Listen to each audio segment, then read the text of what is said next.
no, don't touch me there. This is one. Let me touch you.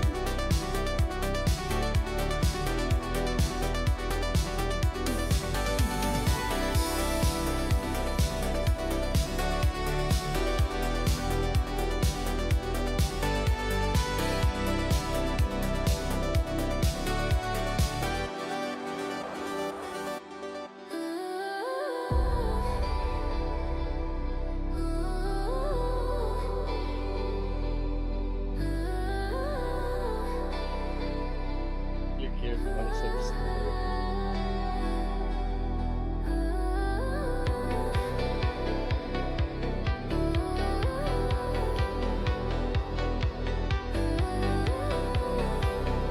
Click to unsubscribe.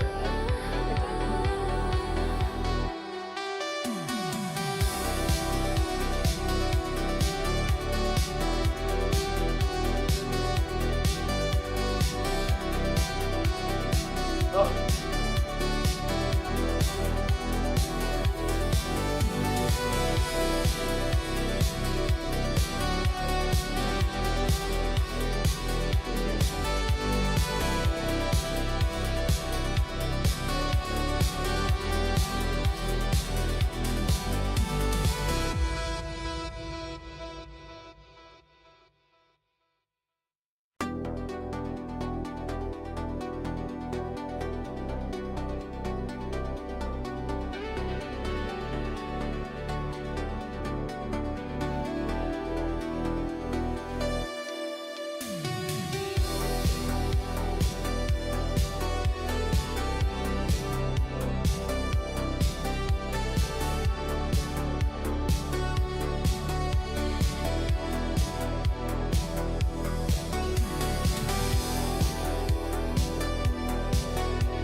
Alright, not late, not late, not late.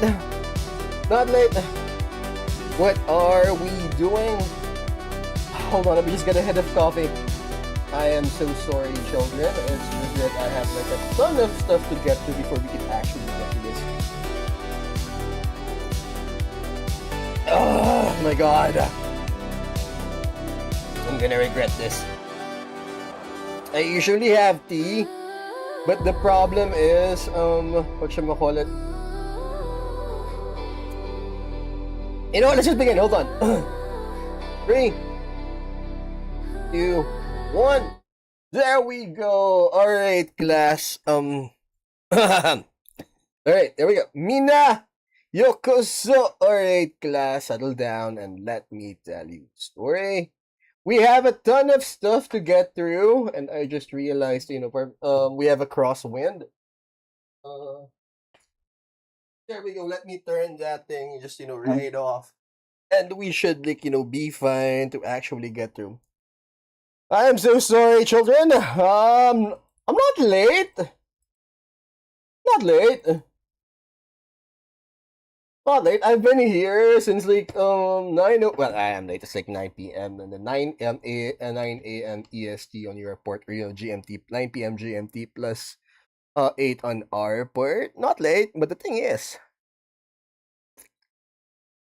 I'm gonna regret this coffee later because you know I usually have tea, but the problem is no hot water, and I was already rushing. So, anyways, we have a ton of stuff to get through, and we have some exciting stuff from our favorite American propagandist, the fat electrician, and much more. And again, you guys, before like it if you do, subscribe.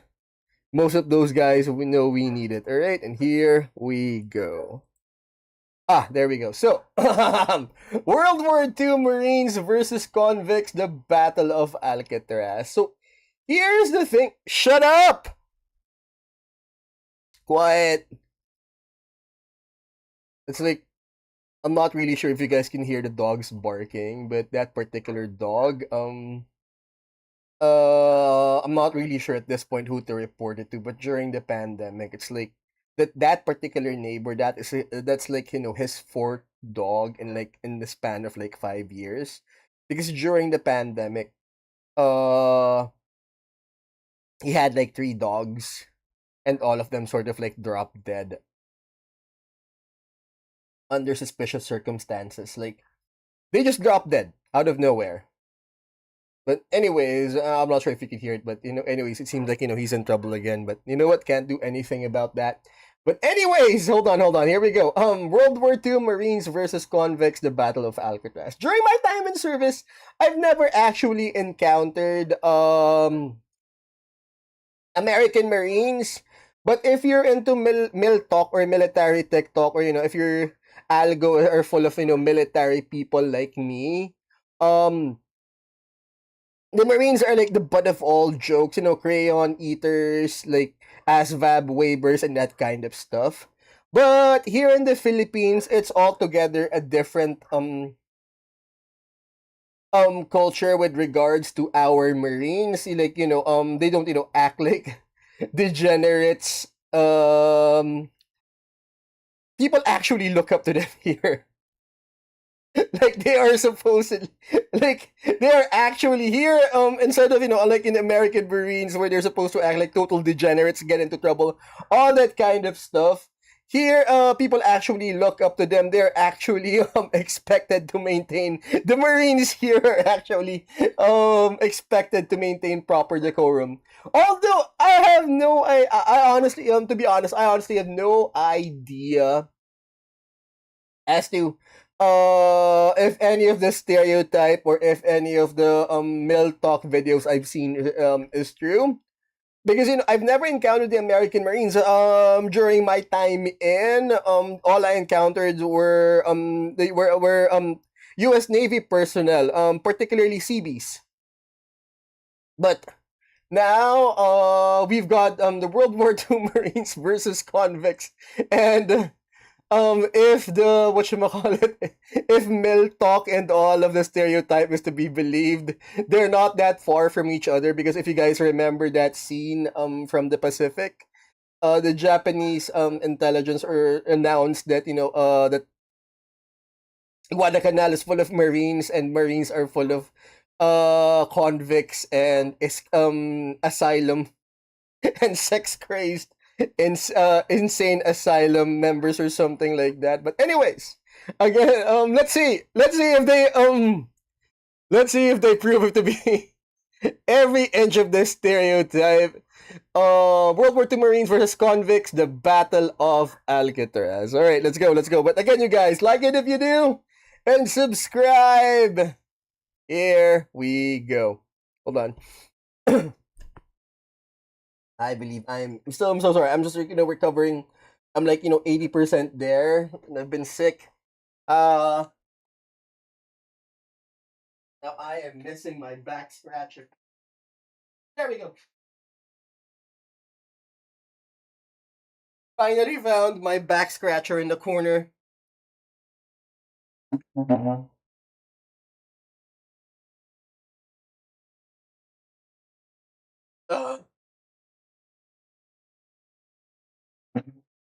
Sorry, children. Man of my age can't really reach into places like that anymore. Yeah, here we go.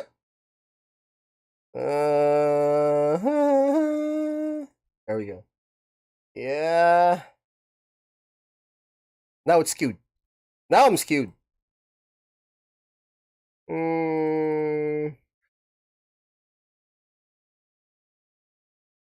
I've been sitting on this topic for years, and I've just never had enough information to do a full video, but I finally managed to track down just enough, and I'm very excited. Nice. Today we're talking about the Battle of Alcatraz, that time in 1946 when Alcatraz Prison Island lost control of some of their inmates, and they 1946, so this is just after World War II. Acquired firearms, and the guards couldn't handle the situation, so they went to the U.S. government, and the U.S. government was like, we've got an entire branch of the military that specializes in taking islands, actually. Perhaps I could be of some assistance. Okay, I know what you're thinking. There's no way that this happened. It's too perfect of a scenario. There's literally one prison island. It screams propaganda. And it goes out of control, so they have to send in the one branch of the military that specializes in capturing islands. It sounds like the setup to an action movie. This isn't real life. But it is, and if you don't believe me, here's what there has been several newspapers from the time period. Oh, I accidentally gave away the ending. In the business, we call this foreshadowing.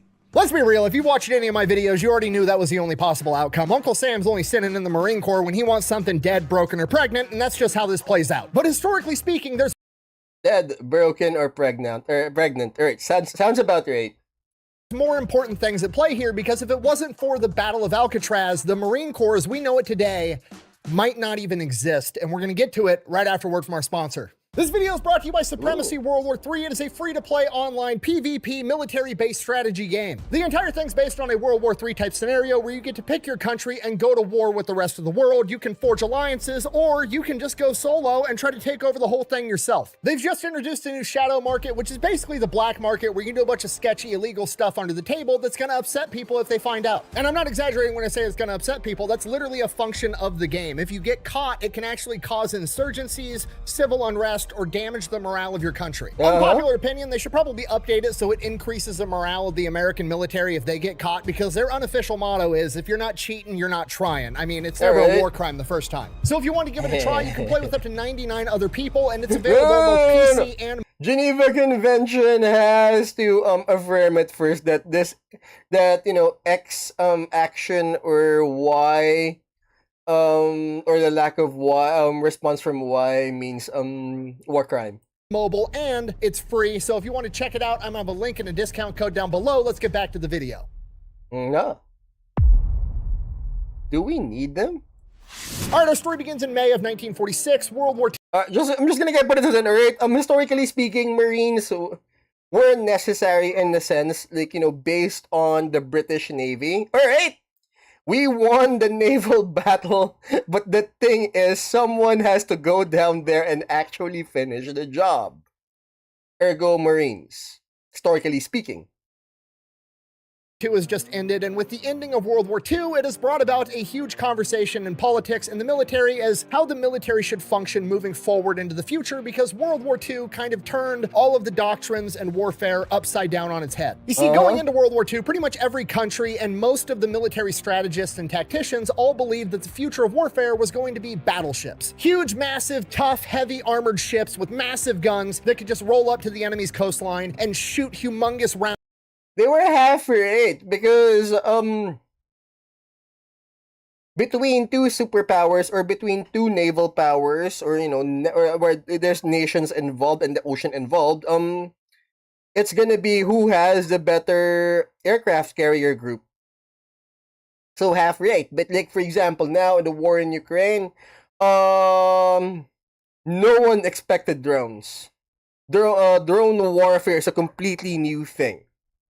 That weighed thousands of pounds at the enemy from 30 miles away. But in practice, that's not really how it worked out, because what World War II proved was that aviation was the future, because aircraft carriers dominated the seas and massive bombing raids dominated the battlefield. Simply put, whoever has air superiority is probably going to win. Because of that, in the wake of World War II, the United States government and the military is basically saying, okay, well, if aviation is the most important thing, we should probably have a branch of the military exclusively dedicated to aviation. The Army Air Corps should split off from the Army, become its own thing, the Air Force, and it is in charge of all aviation for every branch. As we know, it doesn't really play out that way, because the Army still has planes and helicopters, and the Navy still has fighter pilots and planes and helicopters, and there's the Air Force on top of that. But this is the conversation going on at the time. And because of that, the conversation turns... Alright, so historically speaking, there was only the Army and the Navy. At least for the United States, because all they had was the Air Corps, and then, the Air Force became a thing of their own, and now we have the Space Force. Into, okay, every branch has their one thing they do. The Navy has boats, the Air Force has planes, and the Army is in control of ground warfare. The problem is, where does that leave the Marine Corps? It doesn't, and that's how the conversation kind of devolves into maybe we should get rid of the Marine Corps. And while that is a horribly stupid idea, that's what they're talking about. So in May of 1946, the United States Senate is heavily considering slashing the Marine Corps' budget and downsizing... I mean, war was over. They're like half right at this point. The entire Corps, essentially getting the ball rolling on abolishing the Marine Corps entirely. And on May 6th of 1946, General Vandegrift, the Commandant of the Marine Corps, is scheduled to give a speech in front of the Senate to basically advocate for not getting rid of the United States Marine Corps and explain to all these politicians why it is such a horrible idea. But before he has the opportunity to do so, fate would step in and prove his point for him. Oh, interesting.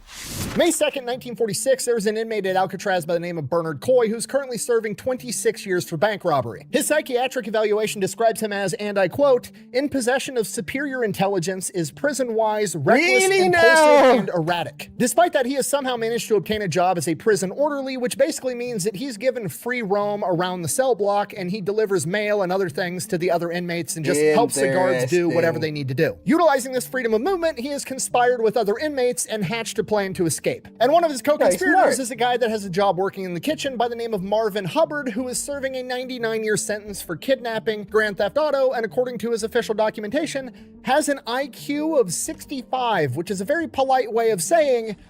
moral. You're retarded. Okay, I know what you're thinking. Why on earth would Bernard Coy, the criminal mastermind, want to team up with the moron? My mistake, moron requires 70 points. In the kitchen that's barely qualified to make instant mashed potatoes to help him break out of prison. It doesn't make any sense. And at a glance, you're right. Okay, what you got to realize is we're talking about breaking out of Alcatraz. Nobody has ever managed to pull this off, and the only people willing to try are people that occupy the far ends of the bell curve. You're either highly intelligent and have a massive ego, and that's why you think you can pull this off, or you're over here licking windows for taste, and you think that anything's possible because you're kind of fucking stupid. Okay, if you're not picking up what I'm putting down, Hubbard was probably not Coy's first draft pick, but it was the only guy that would take the job. His third and final co-conspirator, on the other hand, is a guy by the name of Joe Kretzer, who has a massive criminal rap sheet that would ultimately culminate in him forming the Kretzner Gang and would see him going around the country robbing banks, where he would ultimately wind up as public enemy number 4 with the FBI, which was that day's equivalent of the number 4 most... So is he like John Dillinger's batchmate? Public Enemy Johnny Depp or something? You guys remember that film? No? Most wanted man in the country. After being captured, he was put in a different prison. He would ultimately escape from that prison for 3 days before being recaptured. And then while going through the court process for breaking out of prison, he would try to escape again, killing a federal marshal in the process, finally landing him at Alcatraz. So yeah, these are the 3 guys that started everything. I was actually able to track down some footage of all 3 of these guys on May 4th, 1946. Really? Roll the tape. This was Bernard Paul Coy. Kentucky bank robber, Tennessee kidnapper Marvin Franklin Hubbard is also taken to the city morgue. Joseph Paul Kreitzer, California killer, reportedly the brains behind the attempted jailbreak. What? All right, May 2nd, 1946. Hey, they were facing the Marines. What else was going to be the result? You don't spend the Marines for that and expect like a different result. Is currently roaming around the cell block working as an orderly, and Hubbard is working inside the kitchen, and Coy is waiting for Hubbard to come out of the kitchen when he's done doing whatever he's doing in there, because Coy and Hubbard both know that whenever they leave the kitchen, he has to get searched to make sure he's not trying to steal anything or like bring a knife or something out of the kitchen. While Hubbard is getting searched by the guard, Coy attacks the guard from behind. They both jump the guard and beat him unconscious, taking his keys. Now from here, they get the keys, they go let Joe Kretzner out, and then Hubbard and Kretzner lift Coy up to the gun gallery, which is covered by bars because they need to keep it safe because that's where all the guns are. But Coy's been planning this for months and he has been starving himself the entire time. He also has acquired grease and made a homemade bar spreader out of a nut, a bolt, and a couple other pieces of metal. He manages to grease himself up and spread these bars apart just enough to slip his body through into an area that no convict should be able to get into. So because he now has the element of surprise, he's very easily able to ambush a guard, knocking him out. He then takes his 30-06 rifle, his Colt 1911, and his club. He drops the 1911 and the club down to his accomplices and continues through the gun gallery with his rifle. Utilizing the gun gallery, he makes his way over to D Block, which is not the normal part of Alcatraz. D Block is cordoned off with extra security. This is like the maximum security portion where the worst of the worst guys go, and they're all on solitary confinement. He gets the guards in D Block at gunpoint, forces them to open the door between D Block and the rest of the prison and let his accomplices in. They then take all 6 guards and move them into an empty cell in C Block and lock them up. C Block is empty right now because all the inmates that are supposed to be in those cells are outside in the rec yard. They then attempt to release everybody in D Block to help them with this getaway. Remember, these are the guys that are in prison and are getting punished on top of being in prison and placed in solitary confinement. Presumably, they're the worst of the worst, and the vast majority of them are like, no thank you, I'm good, and they stay in their cell. Like I said, why make it worse? And you know what? They were the smart ones because no one knew the Marines were coming. And it could only end one way.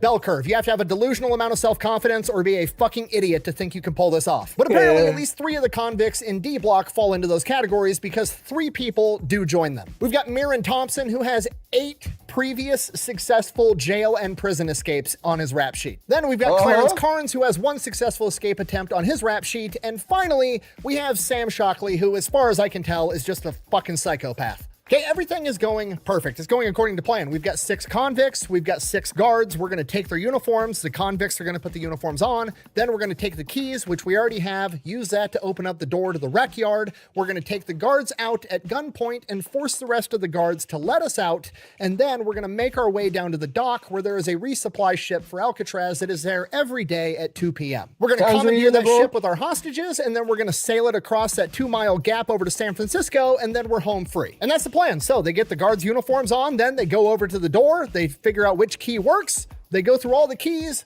none of the keys open this fucking door. As fate would have it, the guard that they knocked out first, the one with the keys, the one that was completely ambushed and had no idea that this was coming, for some reason, he didn't like having that particular key with the rest of his keys, and he kept it in the breast pocket of his uniform. And there was a period of time where he was in the cell. That was really clever. I mean, localized wisdom would say, don't put all your eggs in one basket, and he literally separated the most important egg. His uniform before they came back and took their uniforms. so he had taken the key and hid it inside the toilet. So the convicts go back to the guards in the cell. We don't know what happens. They might have beat him up to get it, or the guards might have just handed it over because they knew the convicts were already fucked. Regardless, the convicts get the key that they need. They go back to the door. The key won't work. God damn it! It's a security door. If you use the wrong key a single time, it jams the door, and then you have to have special equipment and maintenance and everything to come fix the door. The door's not coming open. They're fucked. Okay, plan B. Coy goes over to one of the windows from the gun gallery and takes... I mean, they're criminals, not exactly the smartest of people. They actually did this study, like, you know, in a modern, like in a Med2 case. Like, your local drug dealer makes just as much as your minimum wage earner or your minimum wage worker. So the main distinction is that your minimum wage worker or earner is simply smarter for the simple reason that there's no risk of going to prison if you simply do a legitimate job or if you seek legitimate employment. Aim at the guards inside the watchtower overlooking the yard and starts shooting at them. Now he misses, but it doesn't really matter because presumably he wasn't even trying to hit the guard. He just wants all the rest of the guards that aren't under his control to know that they're trying to escape. Because now they got to come in here to stop him, and the only way to do that... Sorry. Wait, why? Why? ...is to open the main door. So if they come in guns blazing, open the main door, and he can kill them first, he still gets to escape. Let's see if it pays off for him. From here, the convicts go. They get posted up by the main door, getting ready for this firefight. Sure enough, that's not the way it works. That's not the way it works, man. We already saw how it would end if you do something like that. If you end up if you like kill any of the guards or sorry, we're gonna have to beep that one out during post, but. We all know what happens to like people if you like unalive someone on your escape attempt. It's not gonna. This is what's exactly gonna happen. Guards come in, guns blazing. They walk right into this ambush. One guard is killed, 5 more are wounded, and they are forced to retreat, but they manage to shut the doors behind them, so now the convicts are still trapped. At this point, they realize they're totally screwed. Up until this point, they were just trying to escape. Yeah, they knocked out a guard, but everybody's still alive. Everybody's still breathing. Now, they've killed at least 1 guard and wounded 5 more. Now, if they don't somehow escape, they're either going to get the death penalty or they're going to spend the rest of their life here on Alcatraz, and the guards are going to make sure their lives are a living hell because they just killed at least one of their buddies. So now they're all starting to panic. Joe Kretzner, the hardcore gangster, America's public enemy number 4, grabs the pistol, goes over to the cell block with the guards, and starts shooting all of the guards because he doesn't want any witnesses to be able to testify against him in court. One of them is killed, the other 5 are hit, and then proceed to play dead. Seeing this, the other 3 convicts that were not part of the original plan, the 3 that join, Carnes, Thompson, and Shockley, are like, fuck this, I'm out. They go back to their cells, lock them in, and their plan is to be like, nope, I stayed in my cell the entire time. I was never involved. Please don't punish me too. And while that's going on, the warden of Alcatraz, after hearing... That's like the perfect idea. You know what? Keep me out of it. Because holy crap. Killing all the guards? If they do decide to keep you alive, your life is gonna be a living hell. Based on what you've done, the mere fact that you've unalived a single guard, your life is gonna be a living hell now. After what you've done, but all of them, that his initial attack against the convicts had failed. What the Marines did to them was a mercy, was an act of mercy. Has sent out a call to the U.S. government. There we go. So the United States government gets a call from the warden, and remember, the US government is on some bullshit right now. They think the Air Force should only have planes, the Navy should only have boats, and all the ground warfare should go to the Army, so they kick this over to the Army instead of the Marine Corps, even though it's an island and they're launching an invasion on an island. But whatever, they kick it over to the Army.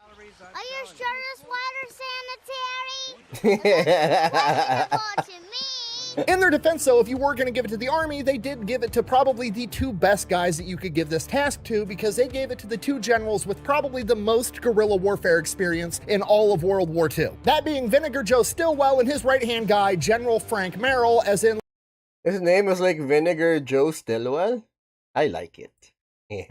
like Merrill's Marauders, Frank Merrill. Oh. Which, if you don't know, we talked about these guys in my last video. Logan Weston, the fighting preacher, was part of Merrill's Marauders. Basically, it was 3,000 volunteers that went into India and then proceeded to march from India into Burma, like 1,250 miles, and conducted guerrilla warfare operations against Imperial Japan for 7 months straight, living in the jungle the entire time with no assets other than getting supplies airdropped to them. Okay, if you're not picking up on a button down, if anybody knows how to handle an irregular situation, it's General Merrill, and he's now in charge. And he's got himself in an irregular situation right out of the gate, because if he sends US soldiers into Alcatraz, he could probably wind up getting arrested and thrown in prison for the rest of his life, because you could argue that this violates US Code 1385, also referred to as the Posse Comitatus Act. What? Come again. This is what you hear about anytime there's like riots or anything going on in the world and you're wondering why the what? I'm so sorry, the what? The Posse Comitatus Act? president or the government isn't sending in the Marines and the National Guard to quell the riots. They always bring up this act because it's illegal. The only way the government can legally send in troops on federal orders to control the civilian population is if they have an act of Congress, which is going to take a while, doesn't really apply to this situation, or the governor of that state specifically requests it, which again is a government function that's going to take forever, and we don't have time for that shit right now. So Joe Stillwell and Frank Merrill's asses are quite literally on the line. If they mess this up and it goes sideways and the government needs a scapegoat, they're probably going to throw these guys in jail for saying that they violated this act so the government doesn't take any heat for it. So whatever they decide to do, it's very important they follow the letter of the law exactly. And in order to do that, you got to read the law. So let's go ahead and do that. U.S. Code 1385. Whoever, except in cases under circumstances expressly authorized by the Constitution or an act of Congress, willfully uses any part of the Army, the Navy, the Marine Corps, the Air Force, or the Space Force as a posse comitatus or otherwise to execute the laws shall be fined. Fined under this title or imprisoned not more than 2 years or both. So that's pretty much it. Case closed. In 2026, you can't use any branch of the United States military to conduct police actions unless you have like an act of Congress, which is going to take forever. But this isn't 2026, this is 1946, and that law has been rewritten a couple of times since then, probably in part because of what happens next. Because in 1946, when Frank Merrill pulls up the letter of the law, here's what that act actually says. Quote, from and after the passage of this act, it shall not be lawful to employ any part of the Army of the United States as a posse comitatus or otherwise for the purpose of executing the laws, except in such cases and under such circumstances as Army of the United States. So by this particular letter of the law, that includes, well, the regular boys, and then the Air Corps. But it does not mention the Navy or any of its sub-branches, I guess. Such employment of said force may be expressly authorized by the Constitution or by an act of Congress. Okay, translation, he can't send in the U.S. Army. It don't say shit about the Marine Corps. Okay, we're gonna follow the law to the letter. Ladies and gentlemen, we have a loophole. General Frank Merrill, the guerrilla warfare expert, is literally going to use the Air Bud legal defense to send in the United States Marine Corps to take out a bunch of convicts, and the fact that the Marines are nicknamed devil dogs makes that even funnier. Ain't no rules that the dog can't play basketball. This is a joke. Now, is that in accordance with the spirit of the law? Absolutely not. But is it to the letter of the law? Yes. Yes, it is. If you're the first one to do it, it can't be illegal yet. It's never a war crime the first time. Them's the rules. So General Merrill presumably calls up the Marine Corps and is like, hey, I need a bunch of Marines to break into a... Because to be specified, again, to be specified as a war crime, it has to be affirmed or verified by the Geneva Conventions. So yeah, no law providing that this is illegal, at least not yet. Prison on Alcatraz and take out some armed convicts, and the Marine Corps is like, I've got the perfect guys. Yeah. May 3rd, 1946 at 6 p.m., an assault boat full of 2 platoons of Marines, approximately 86 guys, rolls up to Alcatraz. These Marines have just got back home to America from Guam, where for the past 6 months, they have been on the island of Guam, going into fortified enemy bunkers of Japanese soldiers that refuse to surrender and clearing them out. Imperial Japanese soldiers inside of a... Sounds like you're the perfect guys for the job. Bunker, convicts inside of a prison, potato, potato. It's basically the same thing. And the Marines are showing up ready to party. In addition to their normal kit, you know, rifles and pistols, they've also brought flamethrowers, mortars, bazookas, machine guns, a shit ton of grenades, rifle grenades, and shape charges, aka bunker busting bombs. And if that wasn't enough, they're being led by a Marine by the name of Charles Buckner, who just got a Silver Star in Guam for repelling an enemy ambush. The next day, an enemy field piece was opening fire on his men, so he took a machine gun out and got rid of it by himself. And then the day after that, he got shot by enemy sniper fire and refused to be evacuated until he was ordered to do so by his superiors. Doesn't sound like the guy you want to be fucking with. So the Marines make their amphibious landing on Alcatraz. Here's Johnny. Charles Buckner immediately goes, finds the warden, and is like, all right, what's the plan? Where are the bad guys? What are we doing? The warden briefs Buckner on the situation. Buckner's like, okay, I need to know where they're at, and I need blueprints of the prison. In the meantime, what do you need my guys doing? What else do you need help with? And the warden is like, well, we've got 140 convicts that are stuck outside in the yard because they were out there when the prison got taken over, and we're just kind of watching over them. They've been out there all day yesterday and all this morning. We could use some guys out there helping watch these guys. Buckner is like, all right, go ahead, take care of it, boys. The Marines run out to the yard, you know, they get up on the perches around this wreck yard, and the Marines are standing there with their guns just looking down at all these convicts. And the convicts, you know, they're thugs, they're hardened criminals. They think they're tough because they robbed a bank with a Tommy gun, and they're looking up at It's like all the stereotypical jokes on Mel Talk is right there. It's like family looking down, looking at each other. These Marines who are all presumably 18, 19, 20, 21-year-old kids, and they start talking shit. Now, this is based off the recollection of the guards and the Marines that were later interviewed, but supposedly one of the convicts yelled up, oh, look, we've got some soldier boys here. I'm so scared. Not soldiers. Fuck you guys. Hi. So today's lesson, we're going to talk about a different phenomena on this graph here that I think that you need to be aware of. At which point, all of the Marines, in unison, without a word being spoken, flicked the safeties off of their rifles and pointed them down at the convicts, and the corporal in charge replied, give me an excuse to blow one of your guys' fucking heads off. The convicts got real quiet and cooperative after that. Oh, fuck.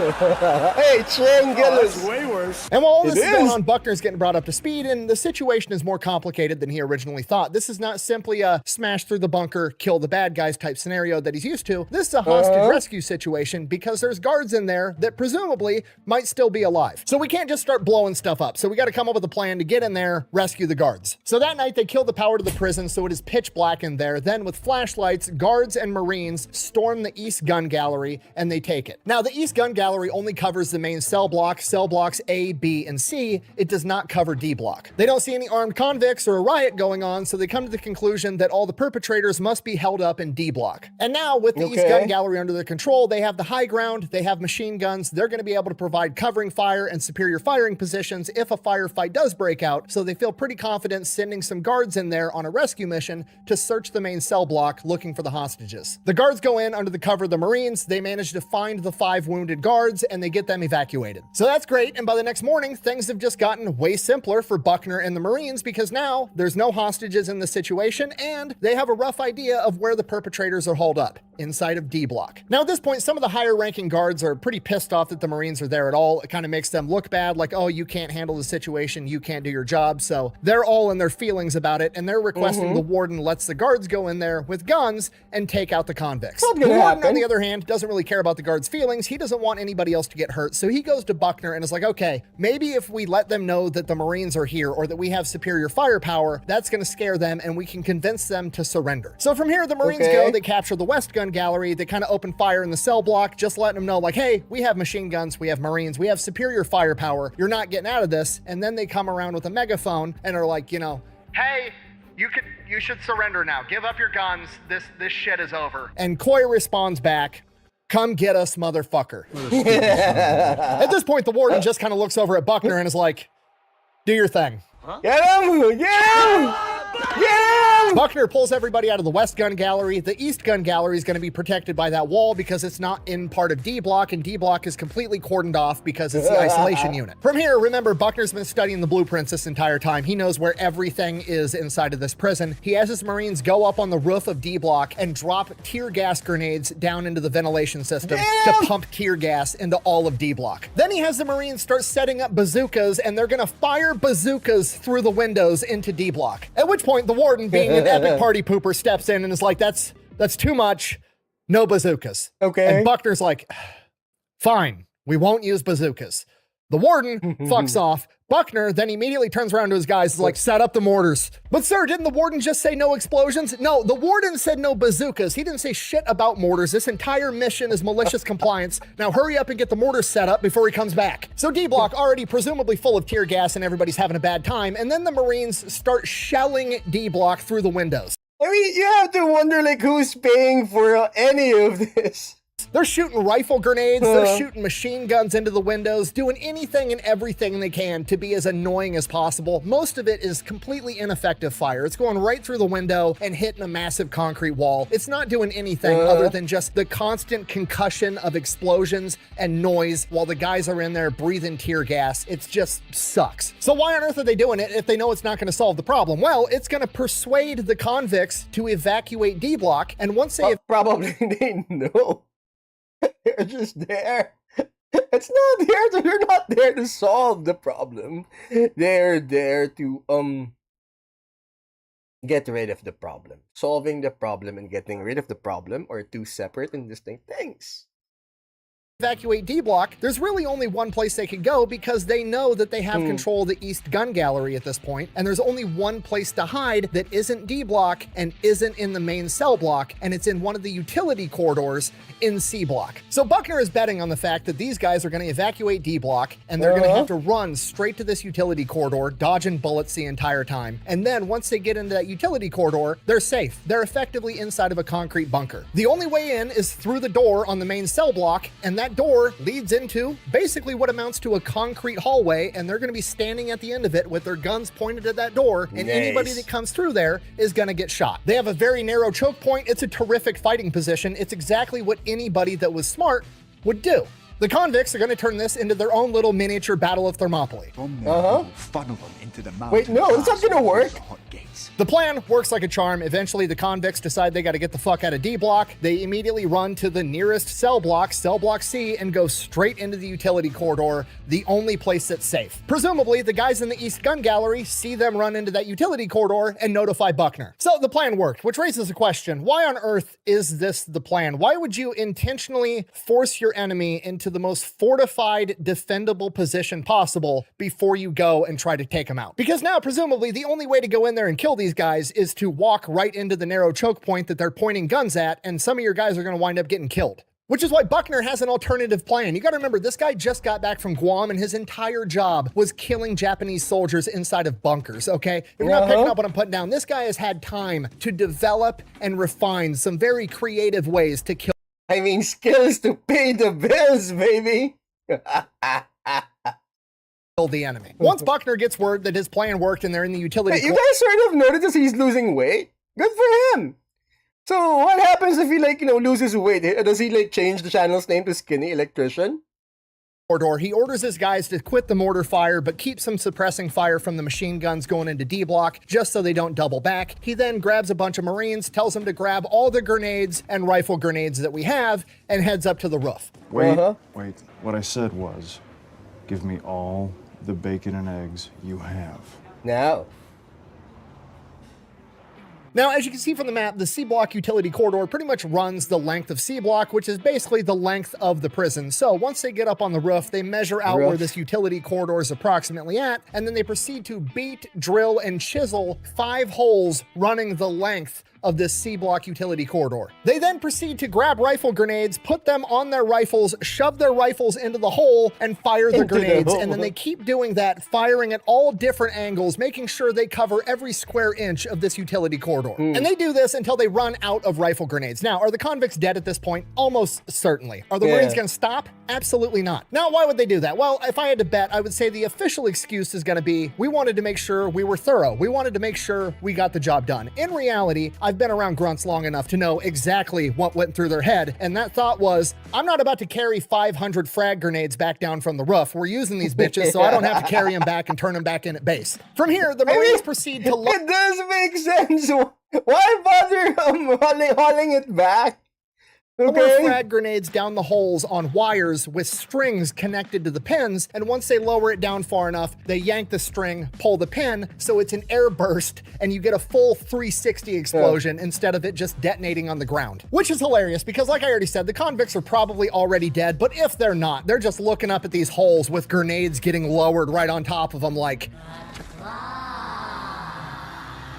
So that goes on for a little while, then they just start pitching grenades down these holes until they run out. And then they throw the shape charges and pretty much every other piece of explosive ordnance they have down the holes as well, because, well, you know, I don't want to carry that shit back with me. And earlier when I said 500 grenades, I was not exaggerating. They literally put 500 grenades into that utility corridor. Is that overkill? Absolutely. But you know what? Overkill is underrated. They went up there, they killed the bad guys, they made the world a better place, and now their backpack is a little bit lighter for the journey home. Everybody wins. From here, Buckner goes back, has another little meeting with the warden. Warden basically comes out and asks him, are they dead? And Buckner, I'm paraphrasing here, responds with, if there's any convicts left, they're definitely corpses. I'm pretty tired.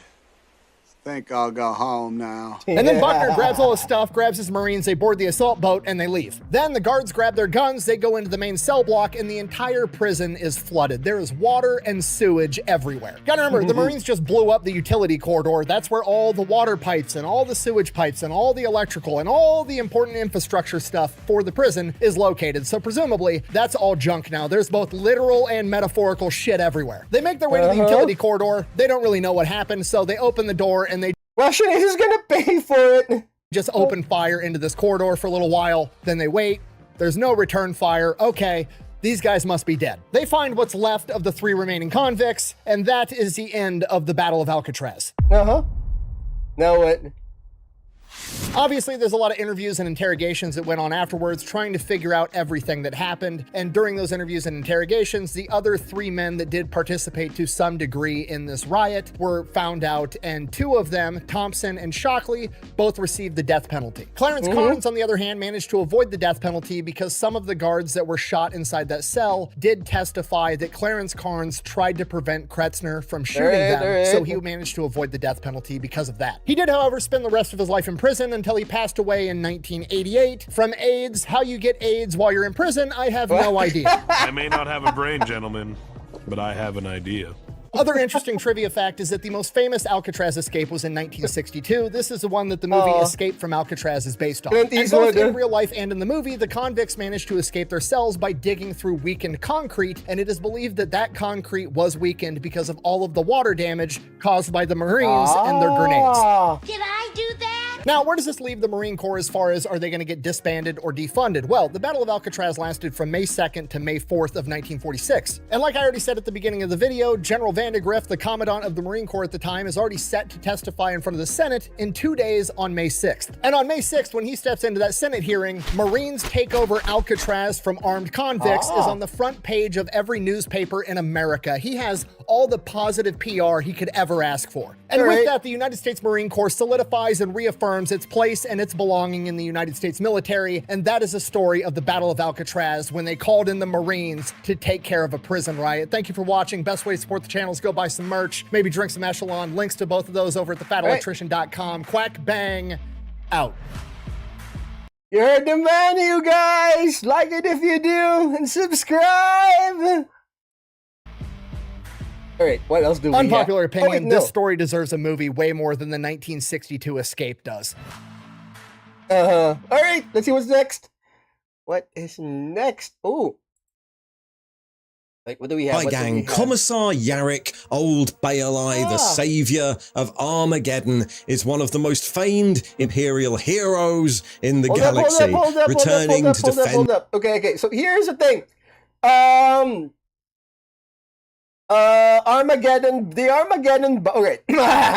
Alright, so, Armageddon box now out. This isn't the first time we've covered Yarrick, but it seems like we have a new one from the Arbiter, and I think it's a retrospective of Commissar Yarrick, the supposed centerpiece of the new Armageddon box. And well, let's have at it. See what it's all about.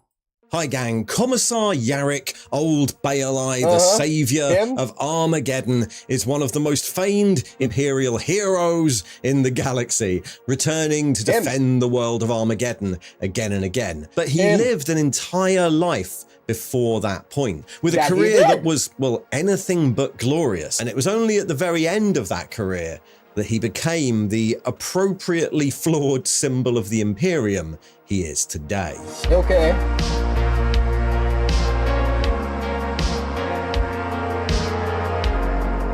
Did you know there's a second Arbeiterian channel? Head over to Arbeiterian's Precinct House, link in the thing below. Welcome back to Horrible Heretics, the extremely infrequent series where I go through the lives of the great characters of the 40k setting and explain why they're all actually horrible. Commissar Yarrick is in the era... I mean, it's grim dark! What else do people expect?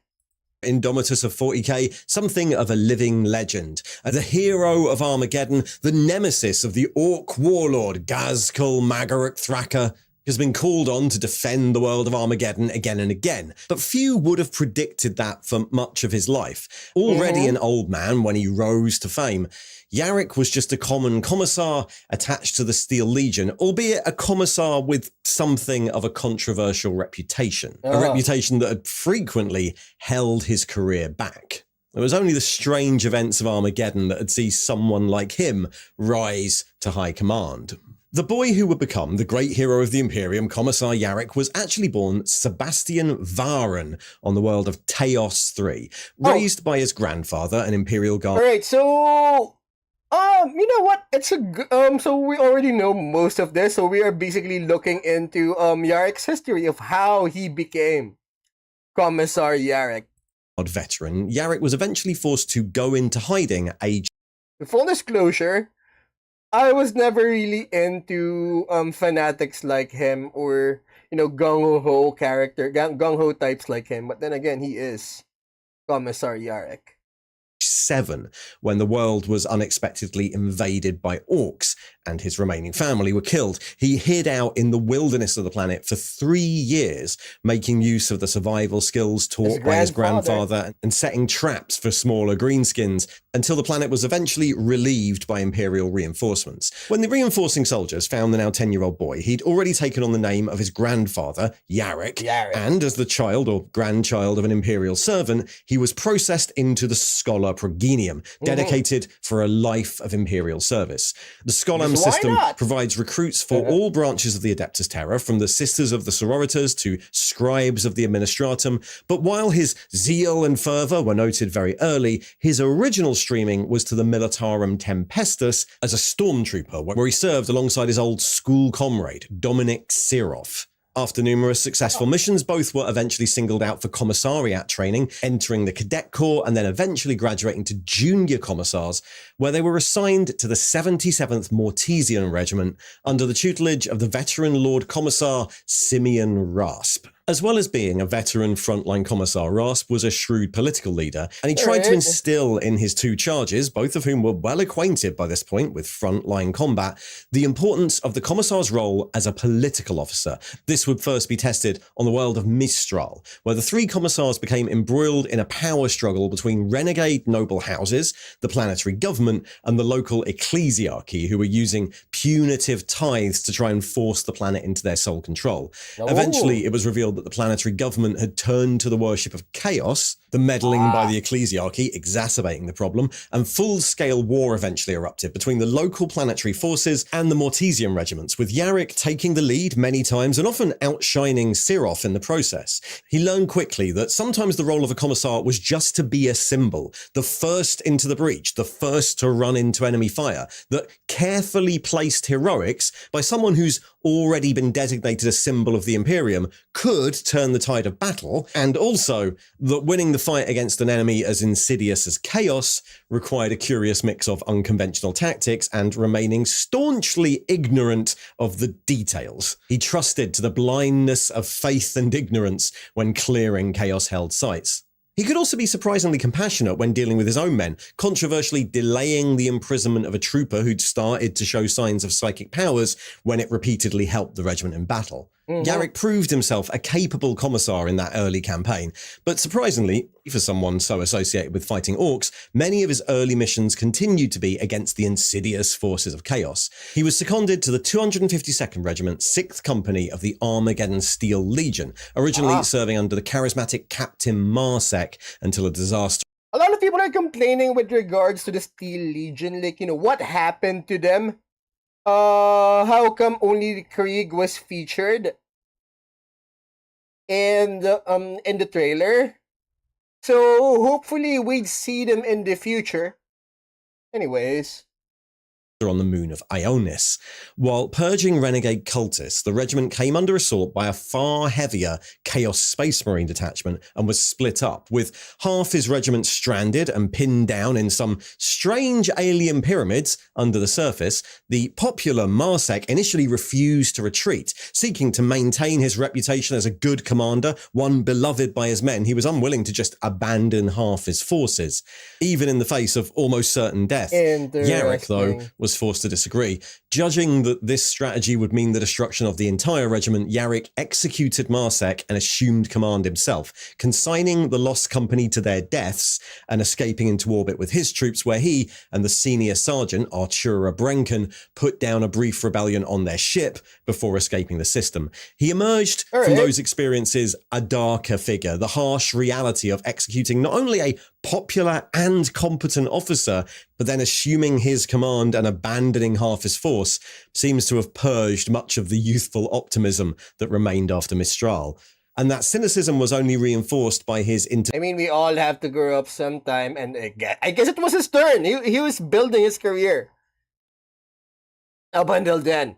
Intervention on the planet of Molossus. Deployed to Hive Pyrrhus, the 252nd were initially deployed to put down an under-Hive rebellion alongside inquisitorial agents. However, suspecting something wasn't right, Yarrick went far outside his usual remit and conducted an investigation into the causes of the uprising, eventually discovering that the rebellion had been fueled by the Inquisition.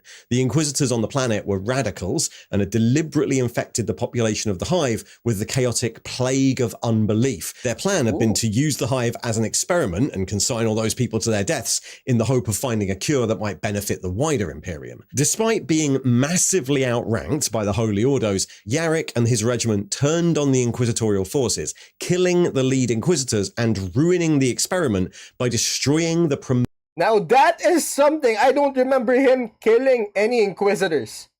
Promethium refinery at the center of the Hive.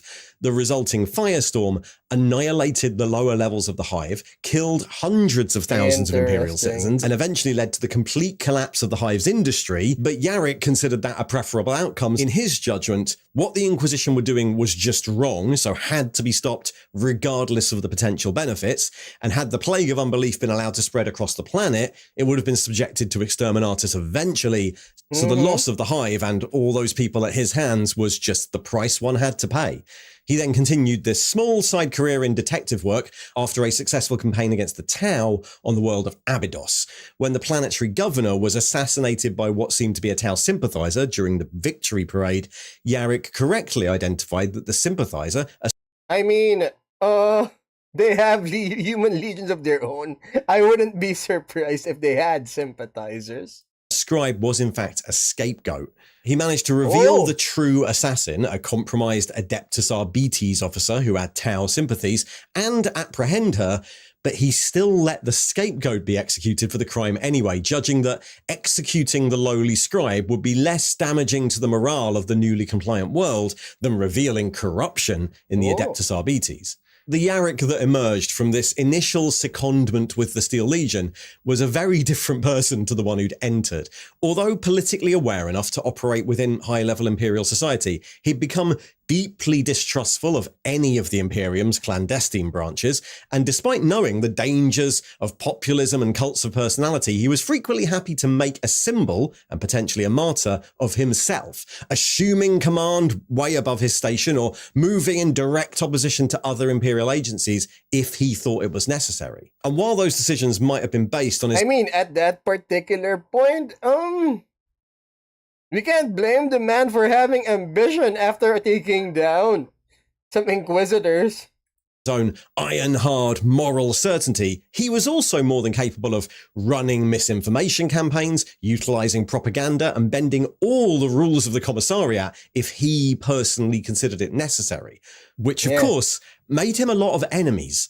After his long secondment to the 252nd was over, he was deployed back to Aigues Mortis, the home of the Mortesians, to assist in the recruitment for the 77th and 110th Regiments, where he was the subject of assassination attempts by the same radical inquisitorial cell he'd foiled years before on Molossus. Initially escaping into the vast manufactoria of the Concordat, he eventually threw off his assassins by bringing in inquisitors of his own, utilising contacts he made at the very, very start of his career on Mistral. He managed to orchestrate an inter-ordo conflict between the Puritans he knew and the radicals on his tail, using agencies far above his station to outmaneuver the assassins. All that manoeuvring would save his life, but his general attitude to high command and rank would eventually hamper his career. By the 940s M41, Yarrick found himself once more in service to the Armageddon regiments. Nearing retirement age at this point, Yarrick had been a frontline commissar his entire life. By contrast, his old comrade, Seraph, had risen to become Lord Commissar of the planet, directly attached to the office of the planetary governor von Straub, and nursed a deep resentment for Yarrick since their days on Mistral. He and von Straub despised the headstrong and vocal commissar and did their best to make sure his regiments were assigned to the most hazardous missions in the system in the hope of getting him killed in action, but none of those worked, and despite their best efforts, Yarrick would eventually rise way above either of their stations during the events of the Second War for Armageddon, where many of the lessons and skills he conveniently learned in these early stories would become relevant. Returning to Armageddon after purge operations on Basket, Yarrick was one of the first to witness the Space Hulk Claw of Desolation, carrying the Orc horde of War Gazkul, emerge from the warp and then crash land. Wait, now, his quote-unquote, hero arc begins? I mean, he's been a hero his entire life, but now his career-defining moment is about to begin. On the planet, Yarrick, by this point, had a keen knowledge of Orc tactics and had even learned some of the language from a radar on Varun, enough to intuit that the threat from these Orcs was far in excess of the normal alien raids you got in the system. He initially attempted to warn von Straub, but he was dismissed again and instead ordered to make for the faraway Hades Hive to assist in recruitment for a new regiment. Instead of doing that, and noting the disposition of Orc forces invading the planet, Yarrick had his regiment deployed to Hive Tempestora on Armageddon Prime, where the Hive militia had already been overrun by the Orc vanguard emerging from the crashed Hulk. Yarrick and his regiments fought a brutal running battle across the plains against Orc warbikers, managing to temporarily stall the Greenskin vanguard, but realizing that the Hive couldn't really be held against the true size of the horde, Yarrick resigned himself to turning Tempestora into a trap. Without any support or reinforcement coming from the planetary government, who had resolved to abandon him, he once again assumed command of the defenders and evacuated all military personnel to the nearby Hive Vulcanus. As the Orcs overran Hive Tempestora, he then ordered the city's water system flooded with promethium and ignited, turning Hive Tempestora into a towering firestorm that incinerated the Orc invaders and, of course, millions of Imperial citizens. With Governor von Straub still refusing to send reinforcement, electing instead to abandon Prime to the Orcs and hunker down on Secundus, Yarrick relocated to Vulcanus Hive and took command of the defense there, when a detachment of Orc stompers eventually battered their way through the Hive walls. I mean, we could tell at this particular point that the battle's just ongoing, since, you know, this is more of a retrospective as to Yarrick's history, so... yeah, I mean, I guess more power to him at this particular point. Although, I'm assuming it might be quite some time before we see anything regarding Yarrick again. But for now, yeah, we should enjoy this one. Yarrick took over the Vox network of the Hive, yet again making himself the symbol of resistance, and exhorting the citizens of Vulcanus to rise up against the invader, and then arming them with the millions of lasguns that rolled from the production lines of the Hive. The city was turned... I mean, we should all just be glad that he could have been retconned, but they didn't, alright? Into a series of kill zones as the citizens and the Steel Legion attempted to mount a defense, even arming the population of the offshore prison sinks to provide reinforcements. But the Orc horde was again too numerous, and again, another Hive was overrun. Yarrick fled his second Hive, this time to the seat of power, Hive Infernus, where he defied von Straub's standing orders that forbade any calls for aid, and contacted the Astropathic Corps of the Infernus spaceport, convincing them to send a distress call out to the Imperium, while he and the Astropathic security forces held off von Straub's personal guard. While the message was eventually sent, Seraph and von Straub enforced their initial ruling, forcing Yarrick into retirement on faraway Hades. Of course, that didn't stop him either. When von Straub's gambit to kill the Orcs with ancient atomics failed, and Yarrick then discovered that the ruler of Hades Hive, Governor Triton, intended to surrender to the Orcs, Yarrick publicly executed Triton for treason, and again... yeah, it was treason! What was going to be the point? They're going to be turned into food! What was the point of that? Disturbingly so. What exactly was going to happen if they surrendered? They would have been food. And assumed absolute command of the Hive. Turning the Hive into a weapon, Yarrick led a massive subterranean ambush on the assaulting Orcs, convincing the gangs of Hades Underhive to lure the Orcs deeper and deeper into the Hive's mining tunnels before crushing them with collapsed rockcrete or incinerating them with floods of molten ore. As the war ground on, Yarrick's name became well known not only to the defenders of Hades, but also to the Orcs. He was seen as such a fearsome opponent that he was challenged to single combat by the war boss commanding the assault, Ugelhard. In the resulting duel, the monstrous war boss shattered and severed Yarrick's right arm with his power claw. But fighting through the blinding agony, Yarrick retrieved his sword and with his left hand drove it through the war boss's throat, decapitating him. With Yarrick brandishing the bloody head over the battlements and screaming in Orcish, the terrified Greenskin army... and there he is! I mean, apart from everything, this is the point where he made his actual bones. Broke and fled. Surviving those injuries, Yarrick then dedicated himself to becoming the symbol the soldiers saw, not only a symbol of defiance for the Imperium, but a figure of terror to the Orcs. Understanding how Orc superstition worked, he took Ugelhard's power claw and had it grafted onto his shoulder as a replacement for his lost arm, and as a reminder to the Orcs of what he was capable of. And knowing that there was a rumour amongst the Orcs that he had the evil eye, the ability to kill an Orc with a glance, he had one eye voluntarily replaced with a powerful bionic that fired a laser beam, the Baal Eye he was rumoured to have anyway. As the war continued, Yarrick became an inspirational figure to the soldiers of Armageddon and a boogeyman to the Orcs. Eventually, Imperial reinforcements arrived in system under the command of Dante of the Blood Angels, and they purged the Orcs from the planet, but it was Yarrick who was hailed as the saviour of Armageddon, the old man of Hades Hive. And of course, technically still retired. 3 years after the end of that war, though, he officially came out of retirement to call for an expedition to chase down Ghazghkull and end the Orc threat once and for all. With Armageddon still under reconstruction, little could be spared, and Yarrick was forced to cobble together an army. He could have just stopped, then again, what was the point of putting up that legend? army out of various regiments that owed him favours or just wished to be associated with his name, and his personal crusade continued across the sector's core wood of Armageddon for years, until finally Yarrick faced defeat on the overrun squat world of Golgotha, outmaneuvered by Thraka, let down by inexperienced commanders, and to be honest, overconfident in his expedition's abilities. His armoured column, led by the Baneblade Fortress of Arrogance, was destroyed, and the survivors of the expedition, including Yarrick, were captured by the Orcs. There we go. With his bionics stripped from his body, Yarrick spent years as a slave in the slave pens of Ghazghkull Thraka, toiling aboard his captured Space Hulk as his fellow soldiers were worked to death around him. However, despite being of extremely advanced years by this point, Yarrick was incapable of giving up and eventually managed to inspire a degree of confidence in the dejected human population of the Hulk. This resulted in a colossal slave revolt with the aim of... I mean, you have to wonder in Orc Hulks, where there's no Geller field, what happens to the human slaves working in that when they enter the warp with no Geller field? Someone please put it down in the comments. I mean, I doubt the Orcs would care, the Orcs would enjoy, but what if the humans? No Geller field when entering the warp. Yarrick commandeering a captured Imperial ship, even if it meant the deaths of all the human slaves. The commandeering of the ship failed, but the revolt caused colossal damage to the Space Hulk, and in a strange gesture of respect, Ghazghkull honoured Yarrick.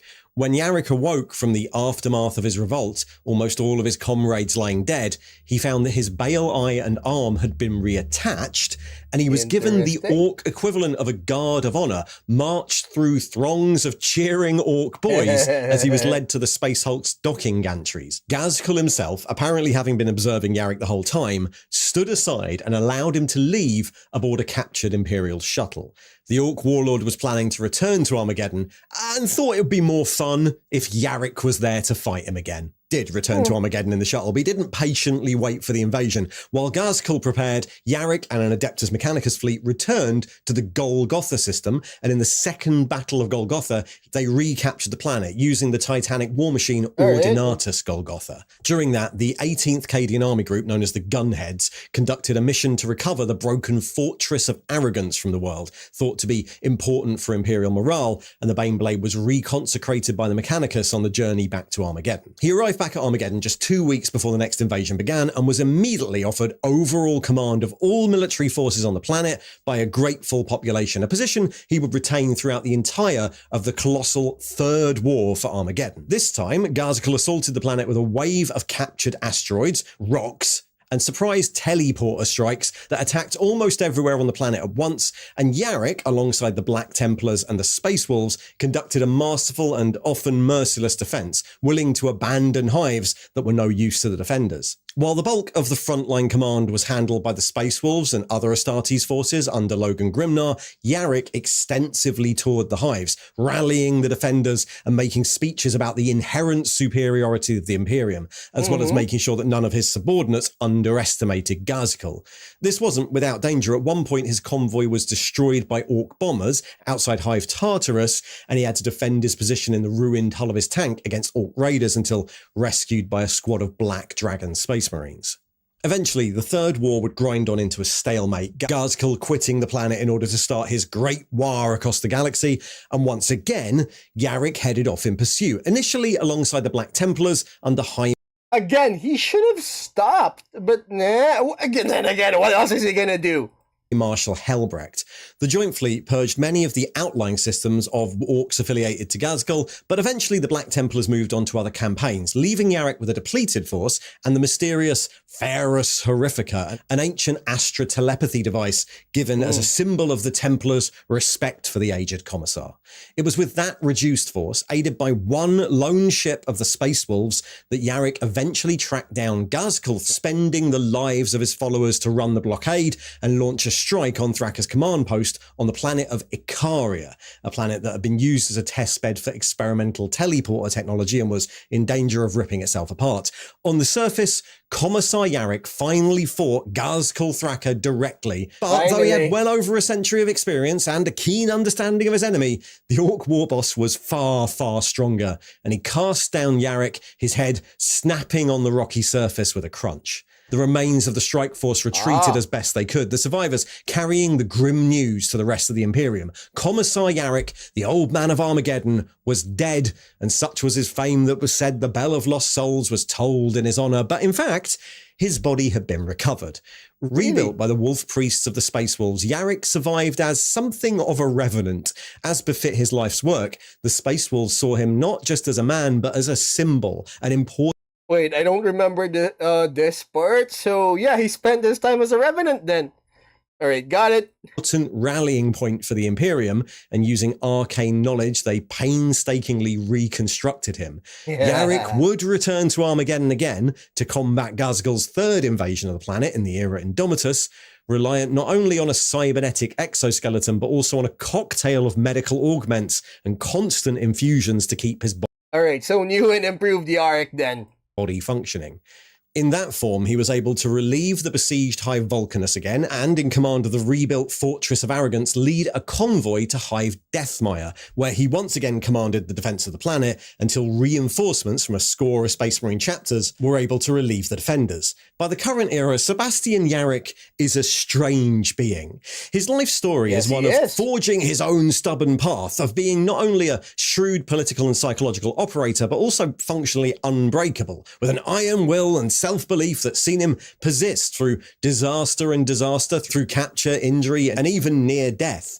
But for most of his life, that projected confidence did him very few favours. Sidelined and held back by people in command, frequently overconfident, it's likely that without the colossal incompetence of von Straub during the Second War for Armageddon, he really would have just been forced into retirement, remembered as another commissar who was maybe too willing to overstep the bounds of his rank to do whatever he thought best. Without the events of the Second War, it's possible Yarrick would have been remembered really badly. However, at near the end of his career, he was instead made into a legend by circumstance, an appropriately callous and ideological symbol of the Imperium, and since that point, he's striven to bear that crushing weight. To him, the man Sebastian Yarrick has basically become irrelevant, a being that barely exists anymore anyway, strung out by the callous decisions he'd been forced to make over his career. Being the symbol, the saviour of Armageddon, devoured him, pulled him from war zone to war zone, from command to command, again and again, even dying. All right. At a certain point, this all has to end. Was no escape, pulled back from that by the Space Wolves. His skin is now aged, waxy, and very unnatural looking. His body only functions due to strange science, the human being within constantly aware that something is now forever missing. Yarrick is interesting because he's a bit like Armageddon itself, right? Is Armageddon really worth saving now? Are the wars and the constant rebuilding really justified anymore? Or is that irrelevant? Because just like Yarrick, it's about the principle, the symbol of the thing, even if it flies in the face of tactical sense. And Yarrick himself has gone too far to ever change. Thanks for watching.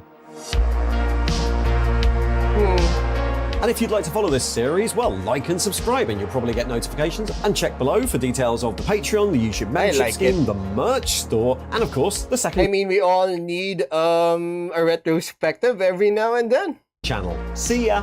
Alright, you heard the man, like it if you do, and subscribe! Alright, what's next in our agenda? There's been an update in terms of...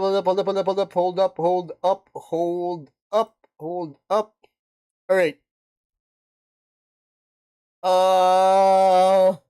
Okay, there's been news about my very first Oshi, and you guys know that, you know, every time there's news about her, we have to, like, check it out.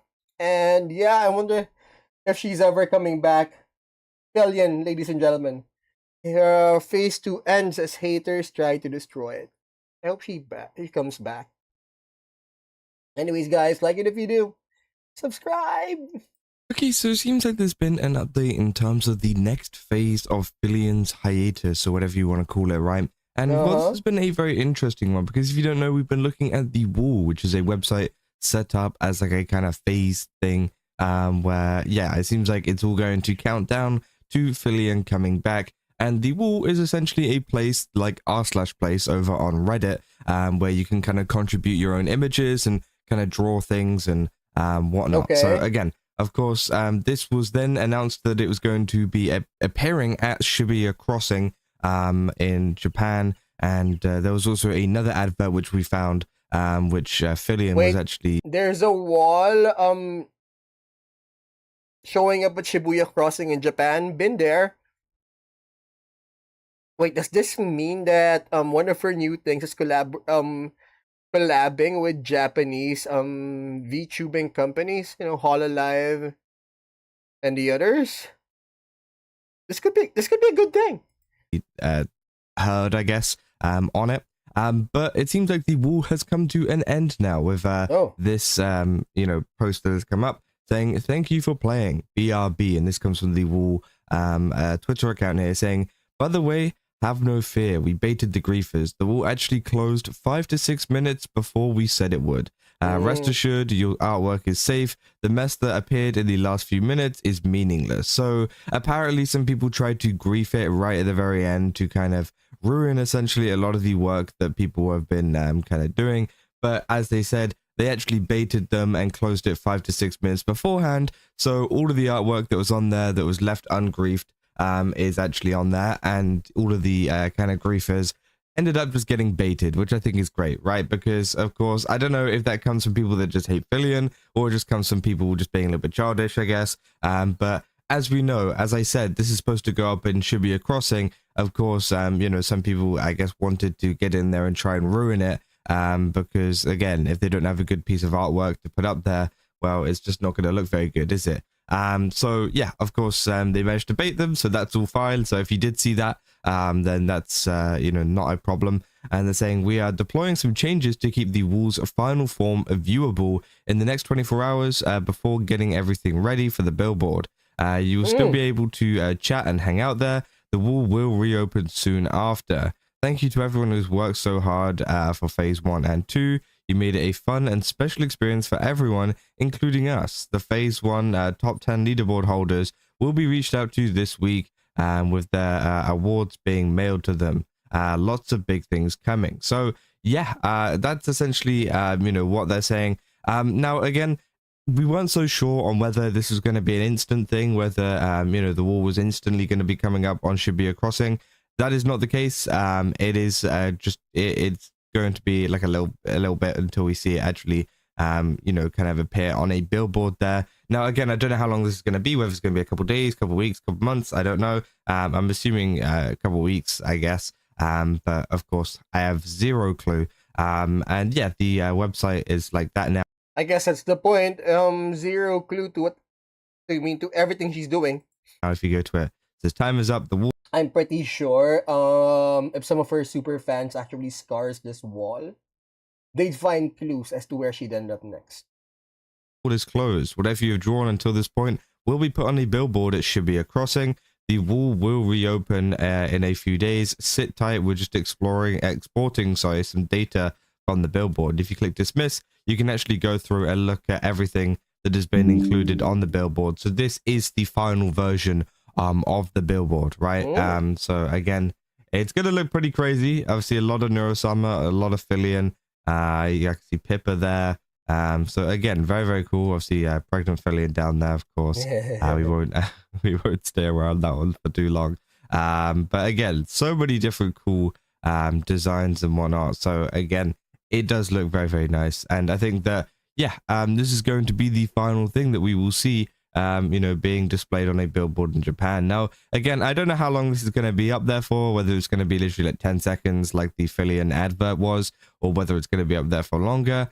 I don't know. But I'm assuming something will come after that in terms of like the ARG, you know, for, like in terms of like Filian might come back, or Filian might see this or whatever, in terms of the story, of course. You know, I know that, you know, she probably has already seen this and she's probably behind this, right? But, you know, in terms of the story, it's the whole thing is that she's lost and that people try to send out signals to try and get her back, right? And I'm assuming this is going to be the signal that might, you know, start, you know, kickstart maybe a return. I don't know. I have zero clue what's going to be next. I wasn't really expecting an event like this in the first place. So again, we can only guess, you know, what will happen in terms of the hiatus of Filian. But as I said I believe at this particular point, this showing up at Shibuya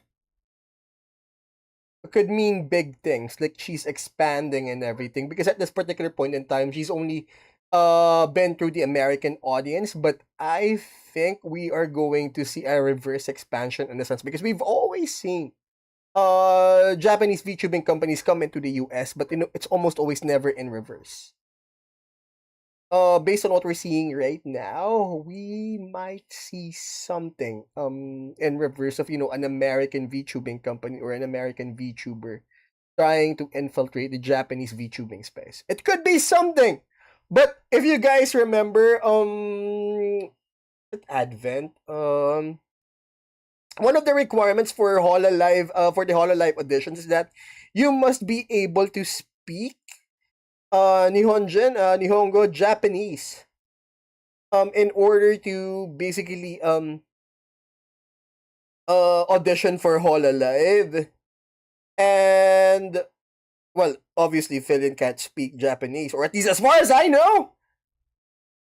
I mean, one of her in her inner circle you have Chibidoki, who's doing her best to do Spanish. So I guess we'll see. We might see a reverse infiltration. In a sense, we're looking. We might see an American VTuber trying to infiltrate Japanese space. Something to look forward to. Last video, some people were getting frustrated with like how long this is taking and stuff, and I can definitely understand that. I think that if there is some other phase after this that is going to take a while or whatever, and there's no actual real progress on like Filian returning, or like a date that she's going to return or something like that, I think people will start to get a little bit more restless and a little bit more angry, just because they just want her back, right? They don't really care about all of this stuff anymore. They just want Filian to return. So yeah, obviously that might cause some things. So I'm hoping that after this, and after the billboard does go up, that we do have some kind of news, even if it is, as I said, just like a date, just be like, hey, she's coming back on this date or whatever, or like a mystery date. I don't know, but that would be probably the best case scenario, I would say. And obviously the worst case scenario would be we go to another phase, and people are going to be pretty mad about that one. Saying, awaiting, thank you for the wall. So the wall. So not gonna lie, you should have sent a poster for to people for phase 2. It was essentially the same event, and the leaderboard was still there. A lot of people brought their A game with phase 2, since it was literally the same event. I don't know, it feels like you should have done something for people. Plus, you guys added days 2, so I don't know. You do you. A lot of people thought it was for both phases. So obviously there was like 2 phases of the wall that people could contribute to. Obviously that's the first one, which I think was more like the testing phase. I think they were trying to figure out like whether this worked and everything was like in kind of order before they did the actual like official one, because of course the first one isn't going up on Shibuya Crossing, whereas this one is. I think it was just like kind of a testing phase. And obviously they say a lot of people brought out their A game for the first one, but again it is kind of not pointless, but it's just like it's not going to get shown anywhere, right? And people don't have a copy of it unless they took a screenshot. Saying, so the second phase really was exactly the same as the first. That's lame's. Hope phase 3 isn't some more. Speaking of dates, I like it, by the way. At a particular point, you could just see that you could measure time between phase 1 and phase 2. You can actually get an estimate. More. So yeah, as I said, people are going to get restless if there is more that goes on after this. Saying, please let it not have been griefed. Yeah, her hairpin was so cute. Saying, I was here for the summer spray canvas event. Saying, ends at 10 p.m. MST, looks aside, ends at 9:55 MST. Thanks for not making it 6 to 7 minutes. I mean, that's, yeah. Thank God it was saved before it all went down. Saying, I was here for the Filian spray canvas event. So it seems like that's becoming a meme now as well. Saying, bless you for not forgetting the posters. I'm sorry for ever doubting y'all. That I can't chat and hang out. It's in a single player mode. Saying, now why are they doing another wall for where the heck is the debut, or at least some more teasers with her voice. So again, lots of people asking where phase 3 is going to be, or where Filian's going to be. You can again, we don't know. It's point. just going to be one of those things where you have to wait. And again, as I said, the longer the people wait, the more the people get restless. But obviously this phase has now ended, So hopefully that does mean that we are going to get moving, and that maybe we're going to get some kind of announcements or some kind of, you know, teaser or whatever announced in that kind of sense. Because as I said, we already had a little bit of a teaser with the whole Filian advert in Shibia, the one before the wall, of her voice being heard across Shibia. But apart from that, that's about all that we have based on that, right? But yeah, that's what I got for this video. If you guys did enjoy it, don't forget to leave a like and subscribe. Also, go to GameStop to use my code Kazza, get 10% off. Again, they got a ton of really cool stuff over there. Definitely recommend checking it out. And yeah, I'll see you guys in the next one. That's all. Alright, you heard the man, you guys. Like it if you do. Subscribe! Hopefully she comes back. Alright, what do we have next? What is this? What is this? Get out! Alright, so Armageddon is out. Rumors that, you know, the Emperor would actually show up. But here's the thing. Here's the thing, I'm so sorry. The Emperor has always been a concept. Like, what exactly is the plan here? Does that mean we're gonna have, like, the God Emperor as a mini? Is he gonna be the size of a Titan walking around the battlefield? Is that going to be it? How do they expect this to happen? Because there have been rumors because of that trailer that the Emperor blinked or something, or the Emperor looked at. I mean, yeah, I saw it, but it's the whole thing sounds more like conjecture to me. That you know, just to hype everyone up. It doesn't mean it's gonna happen. There might be in terms of their stories, and I mean under the books, there might be whatchamacallit updates, but just like the whole Custodes versus the guards thing, it doesn't matter. It won't happen. So yeah, let's see. How exactly did the Emperor end up this way? So yeah. Guys and gal, there are a lot of things that can be debated about the Emperor. Was he a good father? Did he care about humanity or his own ego? Was he good or bad? Those are all debatable topics. What isn't debatable? Are they? Because you know what? I like it. He definitely wasn't a good father. However, is that the Emperor knew his shit and he knew how to get things done. He had near infinite will, the ability to see the future, unlimited resources, and the power of a god. No one could oppose him, and his subjects and sons for the most part were loyal. So what the frickety frack happened? How did things for the most part was loyal? I'm guessing what 50% was a good thing. Go so wrong? How did a near all-powerful being with shit tons of experience, deep insight into the hearts and minds of men, the ability to read thoughts and manipulate fate, shit the bed so hard and end up with a rotting kingdom with him as its rotting king, under eternal torment? Where did things go so terribly wrong, and whose fault was it? Before we get started, holy fuckamoly, do I have something for you. The Big E is back, now as a permanent part of the range. That's right, the #1 model in the universe is finally here to stay, with all 5 head variants, both sword variants, and all the variants. We're only bringing him back in tabletop scale, so anyone who got him in art scale, 112 scale, or 16 scale, those are now collector items. I've jerked the meat of this model off many times and I'll do it again, but honestly it speaks for itself. There's also only 48 hours left before the Great Angel is gone for good, so now could be a cute father and son pickup opportunity if you wanted to get them together. I even made a bundle that you'd save 25% on. Now that's the good news. What's the less good news? Unfortunately, the EU has gotten pretty fucking retarded when it comes to importing and tax. They already charge a shitload of tax, as I'm sure EU customers are aware. Now they want to roll out this new fucked up tax as well as this strange cooldown button. I'm trying to find solutions, but there is a Alright, so he's rambling on about how he needs to increase his prices. Got it! What? Hence we may end up having to block EU customers from buying from major minis and major merch until we figure it out or the EU relaxes. I just don't feel right having EU customers pay an extra 30 to 40% on top of the actual costs of model in bullshit taxes and fees, and I can't eat those taxes and fees myself. The changes rollout started July, so if you're in the EU and wanted to grab a major mini, now is the time, and it might be your last chance. As always, I just want to be open and honest with you guys about the logistics and challenges of running a global business. Link to everything is below. Today we'll go over how the Emperor's plan went so wrong, what was each failure point, and what could he have done differently to avoid eating mega shit. Let's get into it. The The Emperor had a clear goal: shepherd humanity into a golden age, become the dominant force in the galaxy, shelter mankind's psychic awakening from the Chaos Gods, and we got starve that. them We so know that that. humanity would not end up following the same path as the Elder. That never changed. However, he had plans upon plans, contingencies upon contingencies to try achieve that goal. That was the confusing part. 1 million plans, one goal. The Emperor also had Malcador by his side, someone who had a very different perspective to the Big E and accounted for a lot of the Big E's shortcomings, most of which were attention to detail and interpersonal relationships.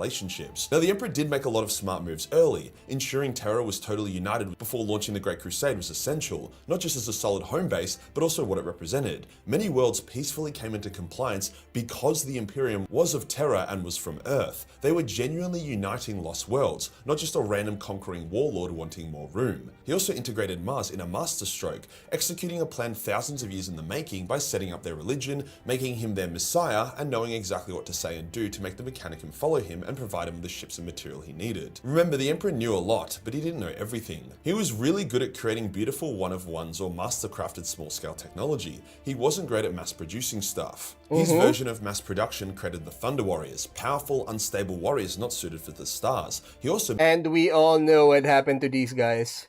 managed to create the Custodian Guard, literally perfect warriors and guardians, but he really struggled with that in-between. Like, sure, the Space Marines were his creation alongside his scientists, but he needed Mars and Luna to take them from a powerful force to legions that could conquer the galaxy. Now, even at this stage, the Emperor had contingencies. If Mars rejected his terms, the Dark Angels were ready to come in and fuck their shit up, taking Mars by force. However, despite the Emperor's plan going well, he did make some early mistakes here. See, when he presented himself as Mars's Jesus, many Martians did not believe him, thinking he was pulling a fast one on them. However, they felt forced to fall in line as they knew they'd be stripped of their rank and power if they protested. This was the exact case for the Fabricator General, Lord of Mars, who held deep resentment for the Emperor for basically making Mars a vassal of Terra and also blocking Mars from accessing certain technologies or information without giving good explanations as to why. This would massively bite the Emperor in the ass, as during the heresy, the Mechanicum sided with Horus due to that deep resentment. The Emperor either needed to really get the Fabricator General on side via either spending more time with him or literally taking him on the crusade for a few decades and showing him the wonders the Emperor could bring, or the Emperor needed to dispose of the Fabricator General and do a purge of the upper ranks of the Mechanicum who didn't like him, replacing them with staunch believer loyalists. Instead, he forced Mars into a deal and then fucked off. I know he was in a rush, but it was these kind of oversights that would be the main cause of the Emperor's problems later on. The Emperor had the attitude of, I know what I'm doing, you can tell I know what I'm doing this for humanity, being loyal to me is a no-brainer, shut the fuck up and fall in line. Which made total sense to the Emperor, but for dumb fuck egomaniacs with shit tons of power, you needed to stroke their egos more, or just outright remove them as a variable. The Emperor wasn't a political noob, but he underestimated humanity's deep-rooted retardation and ability to make terrible decisions out of spite. The crusade itself was handled pretty well. The Emperor took the Caesar approach. If we knock on your door and you hand us the keys, you'll be treated well. Your government and nobility will stay intact, and your culture will remain mostly untarnished. You will simply just need to integrate yourself into the Imperium and begin paying taxes. However, if you resist, then there will be fire and blood. Every single human world had to be made compliant. There were no exceptions, as the Emperor's goal could not allow for any disunity. For Xeno races, the Imperium of the Great Crusade was a lot more tolerant than people realize. If a Xeno race was peaceful and uncorrupted, often the policy was to designate them as a client state and put them under a protected status. Like, how do you determine if a Xeno state or, like, if a Xeno race isn't quote-unquote corrupted? Comments, please. However, the issue is this was entirely up to the whims of whichever Imperial force discovered the Xeno race. There we go! See? How? For all we know, these guys could be extra racist. If it was a progressive commander or Primarch, then this would occur. If it was a staunch xenophobic commander or Primarch, then even peaceful Xenos would often get genocided. I mean, the Emperor even created a section of the Imperial Palace designed for Xeno diplomats. The mistake the Emperor made here, however, was making the rules super up to interpretation. There was no chart on how Xenos should be dealt with. They just let everyone use discretion. If there was a more solid policy, numerous friendly Xenos could have been spared and become assets for the Imperium, potentially even having anti-chaos knowledge, like the Interrex had, or certain advantages the Emperor could have used to help heresy. Instead, the Imperium was loathed by all Xenos as genocidal maniacs. I am so sorry. Alright, I just can't go through False Gods for some reason. I am currently still in the middle of Gotrek and Felix. We'll get there. so other than literally just Eldrad, no other Xeno in the galaxy helped the Emperor during his time of need. In fact, many opposed him. Another issue with not really having an SOP or policy in place was that Primarchs would act according to their nature. For Angron, it was to destroy. For Conrad, it was to terrorize. Then the Imperium would censure these Primarchs for breaking rules they were never given in the first place, which would then piss the Primarchs off, especially since they were handcrafted, so they believed the Emperor wanted them to follow their nature. As an end result, this created a lot of division. Now, an important thing I want to note, the Great Crusade lasted for 200 years. The Emperor did spend years or even decades at a time with these Primarchs. Sure, some are way more than others. However, think about your life 5 years ago. Think about the friends you had, the relationships you may have had. Think about the friendships and relationships you've lost in those 5 years. I'm sure for many of you, friends or partners you thought would be side by side for life are now bad memories. 5 years is short, but it is also a long time. Now scale that up to 200 years. The Emperor may have spent 10 amazing years with a Primarch and then next to no quality time with him for the other 190 years. For a less personal example, as someone who has employees, if I just fuck off for a bit or don't check in with them or we don't have team meetings regularly, my team risks losing direction, focusing on the wrong thing, and can occasionally crash out. This can... I mean, they'll be fine. Based on, if I remember correctly, Rogel Dorn was fine. But then again, he was assigned to Terra.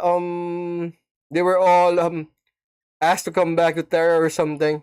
In the span of weeks. Scale that up to 2 centuries and it's becoming more understandable why the Emperor was such a distant figure for many. The issue here is that the Emperor gave the Primarchs free reign, strong personalities, free will, and even encouraged rivalry and conflict between them to fuel their own fires. Basically, he gave them all egos and then wasn't around enough to keep them in check. The Emperor's method of trying to keep these egos in check was to send custodians, space wolves, and imperial dignitaries to watch over Primarchs, which mostly just pissed off those Primarchs rather than creating a bridge between father and son. Likewise, when a Primarch did something wrong or something that wasn't conducive to the Emperor's plans, the Emperor came down on them like a hammer, seeking to punish his sons brutally rather than taking it as a teachable moment. For example, when Lorgar's progress into the Crusade came to a crawl as he painstakingly converted each compliant world into a religious one, the Emperor responded by getting the Ultramarines to blow up Lorgar's favorite city. Then he psychically mindfucked the entire Wordbearer's Legion and then forced them to kneel before him. The Emperor wanted to punish Lorgar, shatter his faith, and also...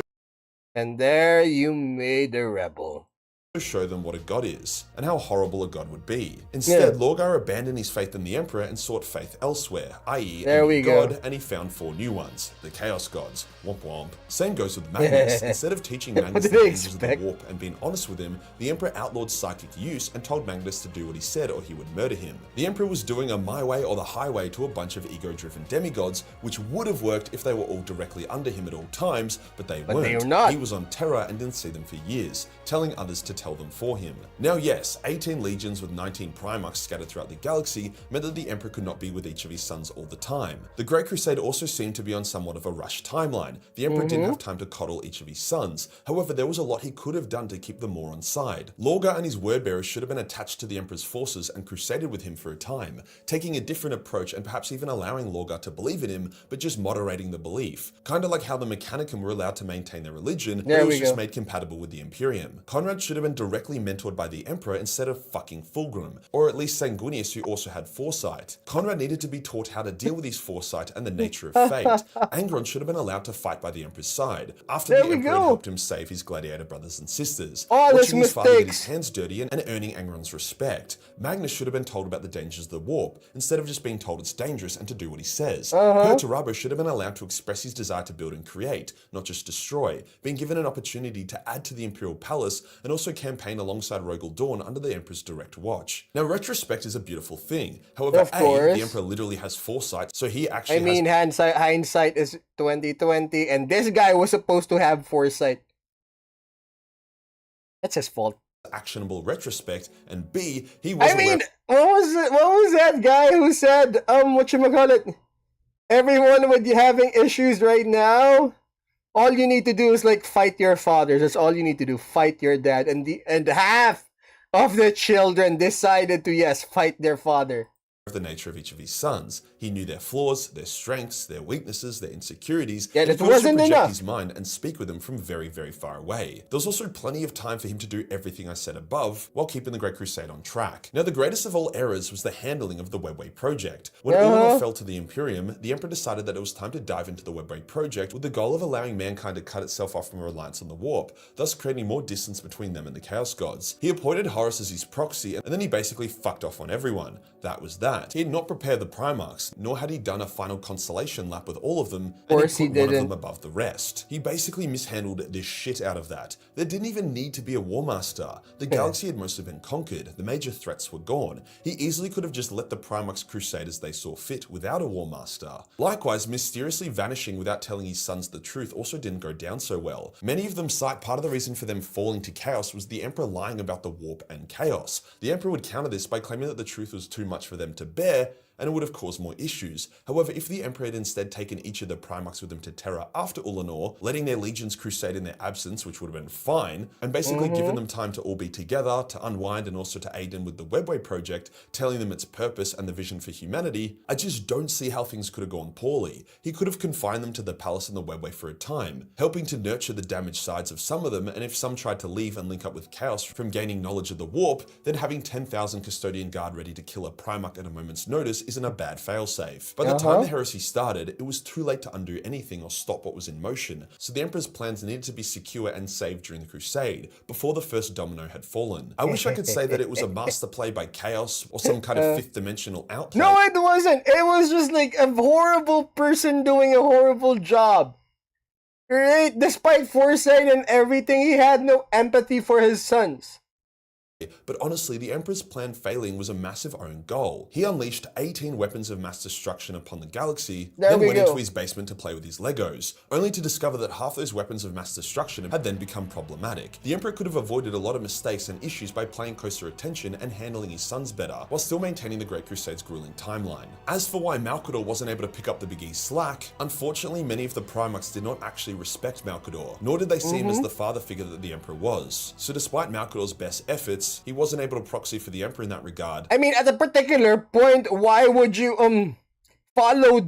I mean, you're following a living god and then suddenly, you're relegated to a priest? Who'd care? Who'd care? And stop them from all shitting the bed. If you enjoyed the video and you want to support the channel, pick up the Big E, or grab the Great Angel, or both. Join the Discord for more memes, and I'll see you on the next one. Peace. Alright, you guys, you heard the man. You know what to do. Like and subscribe. Bye! Alright, what's next on our docket? Hold up. There we go. Animals that not even AI could come up with. Right? Let's see what let's see what this one's all about. Oh my god, what is that? What the hell? Oh my god! What the hell? What is that? I got freaked out for a second. Got freaked out there a second. Alright, let's get on.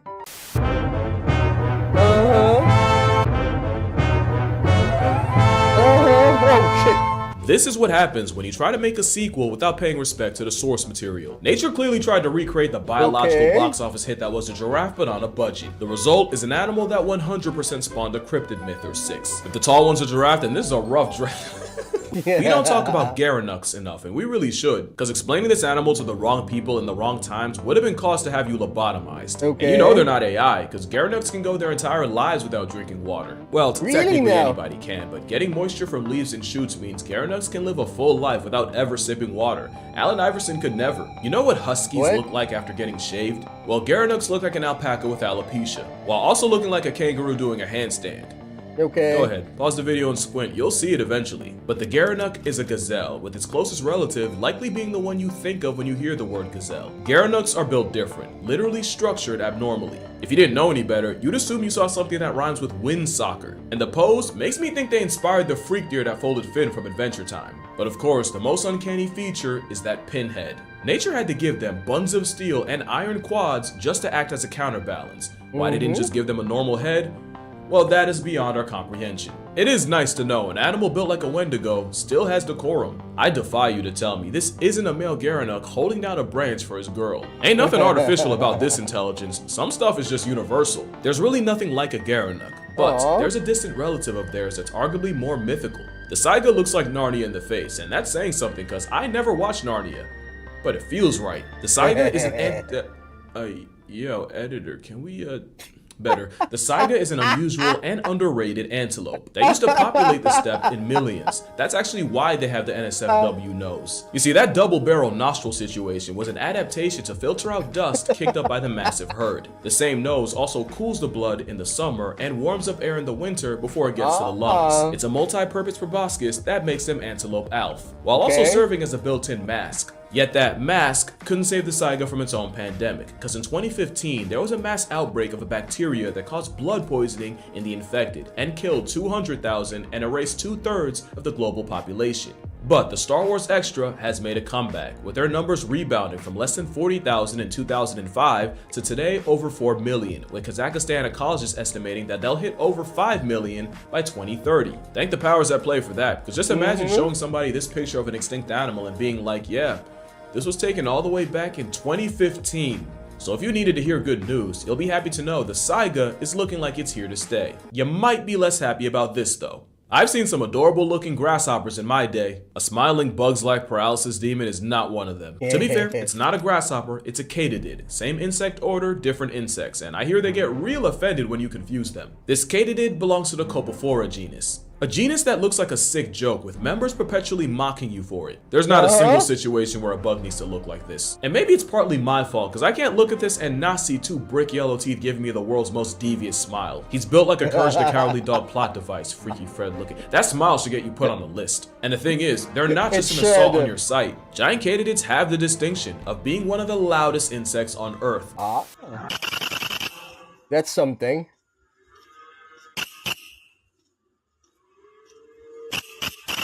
You know, I don't know everything, so I wasn't sure if that audio was edited or not. But after listening to other clips, I've come to the conclusion that, yes, this bug can, in fact, send a war veteran back to Vietnam with a touch of its wings. That wing... I mean, that's why gunshots are regulated. If you guys, have ever seen a YouTube video of gunshots of Glocks, pop, pop, pop, pop, pop, pop, that's not so bad. But there's a reason why those guys on those videos have ear protection. It's because most microphones, special cameras and everything, have a decibel level that it will cut off, or it will basically limit what you're hearing after a certain level. So the microphone used to record this particular insect is must definitely be toning it down. Rubbing is called stridulation, and it's not just an alarm clock for PTSD. Some katydids sound exactly like chirping birds. And just like birds, the call is mostly for attracting mates, and some male katydids will form boy band groups to sing together to help each other keep the rhythm, which is apparently a major turn on. And if you think the bugs show respect to the original IP, 1, katydids came first, so the birds sing like them, and 2, some katydids eat birds, so... Yeah, katydids let their nuts hang. Literally, because, fun fact, cover your ears kids, but the largest testicles on the planet belong to these bush crickets. You don't have to believe me, you can Google it, and then you can explain yours. In terms of ratio, I mean, compared to its body, that ratio, of course the ratio, but the biggest one is manatees, I think? Or was it like the balls or the penis? I honestly don't know, but of course in terms of body ratio. Search history. Just know, there's not a single prompt you could give a computer that would lead to this. And that's the thing with AI. Nature's weird enough without people making stuff up. And this is the most AI-looking animal I've ever seen. Goats in general don't seem to be real. Like, they're constantly testing what they can get away with in the Matrix. And the Markhor is no different. The Markhor genuinely looks mythical, with a reputation that actually precedes them. Their name translates to snake eater because of their habit of curb-stopping serpents and, predictably, eating them. At least according to folklore, and locals would collect the chewed cud of these goats, believing they could use it as snake antivenom. Also, the national animal of Pakistan is a lot bigger than you think, with males often getting to over 200 pounds, which is pretty big for an animal you've probably never seen before. And if you have, and this Gandalf goat looks familiar, they were actually Thor's emotional support in Love and Thunder. The Markhor is a beautifully majestic specimen.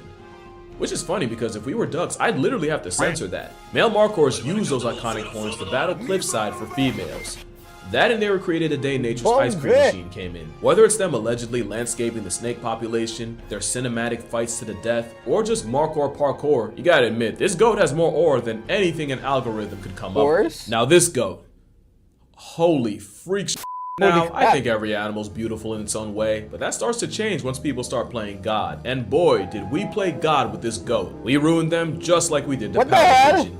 We fully pugged a goat, and weirdly enough, Damascus goats look almost normal as kids, only to get Pearl Harbored by puberty. They say for every ugly mug, there's at least one who'll defend it, so I'm still waiting for someone to defend the animal, literally built as Cusco's karma. This is the one time I wish it were AI, cause they look like their existence is constant pain. That is not the skull of an animal that should have been afforded life. That and this is now the third case of unnecessary censorship. Looking like Rocky Dennis's persona is even funnier when you realize a Damascus won a beauty pageant for goats, with Gar being named most beautiful goat in 2008. And yes, those are the pictures PR went with. And I'm sure the goats are nice people and they didn't ask for this, but that's what human hubris does. It turns goats into dark. And it just happens to be in Arab countries. The most beautiful goats? What? I'm not!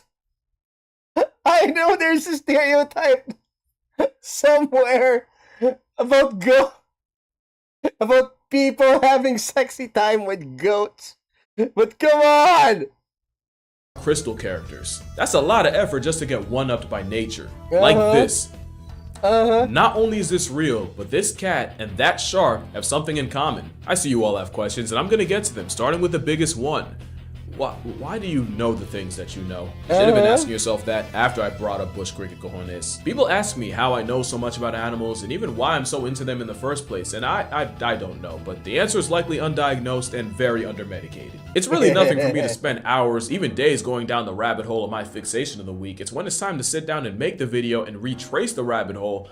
Yeah, I waste a lot of time that way. That's why I feel pretty good about today's sponsor, Opera. Don't touch the mouse. Now see, that's actually the problem. We're in an attention recession. Luckily, Opera can help with that. Opera's a web browser with features I honestly wish I had around in college. Features like Tab Islands. Tab Islands lets you group your tabs by theme or project. And if you're one of those coordinate the colors of your folders based on the class students, you'll appreciate Tab Islands letting you do the same. By the way, we can agree, math is red, science is green, and English is blue, right? Right? But my favorite is Tab Traces, because we've all been there, sitting in front of a screen with 20, 30, I think my career high is like 46 tabs open at once. And when I'm retracing my internet steps, tab traces are like breadcrumbs, because the darker the underscore of a tab, the more recently you visited that tab. That feature has saved me hours. There's also split screen where you can have 4 tabs visible at once. I usually just do 2, but if you can make 4 work, all power to you. But 4 is good for when there's a breaking story and I want to cross-reference multiple articles. Now, music's important to me because often while I'm researching and especially writing, I'm listening to the exact song I plan on playing in that video. And with the player feature, you can detach the music and float it around to control it without clicking back and forth and speed bumping your workflow. So whether you're a student, creator, or just chronically online, there's at least something for you on this browser. The link will be in the description if you want to see for yourself. Shout out to Opera for sponsoring this video, but more so, shout out to Opera for sponsoring my recreational rabbit hole habit, because this was one hell of a rabbit hole to go down. You are looking at a rare albino cyclops found inside the stomach of a pregnant dusky shark. He looks like a petrified Agent Plecky from Lilo and Stitch. Actually, no, he looks like one of those disgustingly hyper-realistic frames from SpongeBob. So it's not just something brought about by a genetic defect or genetic disorder. It's actually a species that exists. Okay, learn something new every day. You know exactly what I'm talking about. This deformed fetus is a result of one of the freakiest defects in nature. I'm so sorry. My mistake. I thought so it is a freak of nature. It's a defect. It's not a thing. Damn it.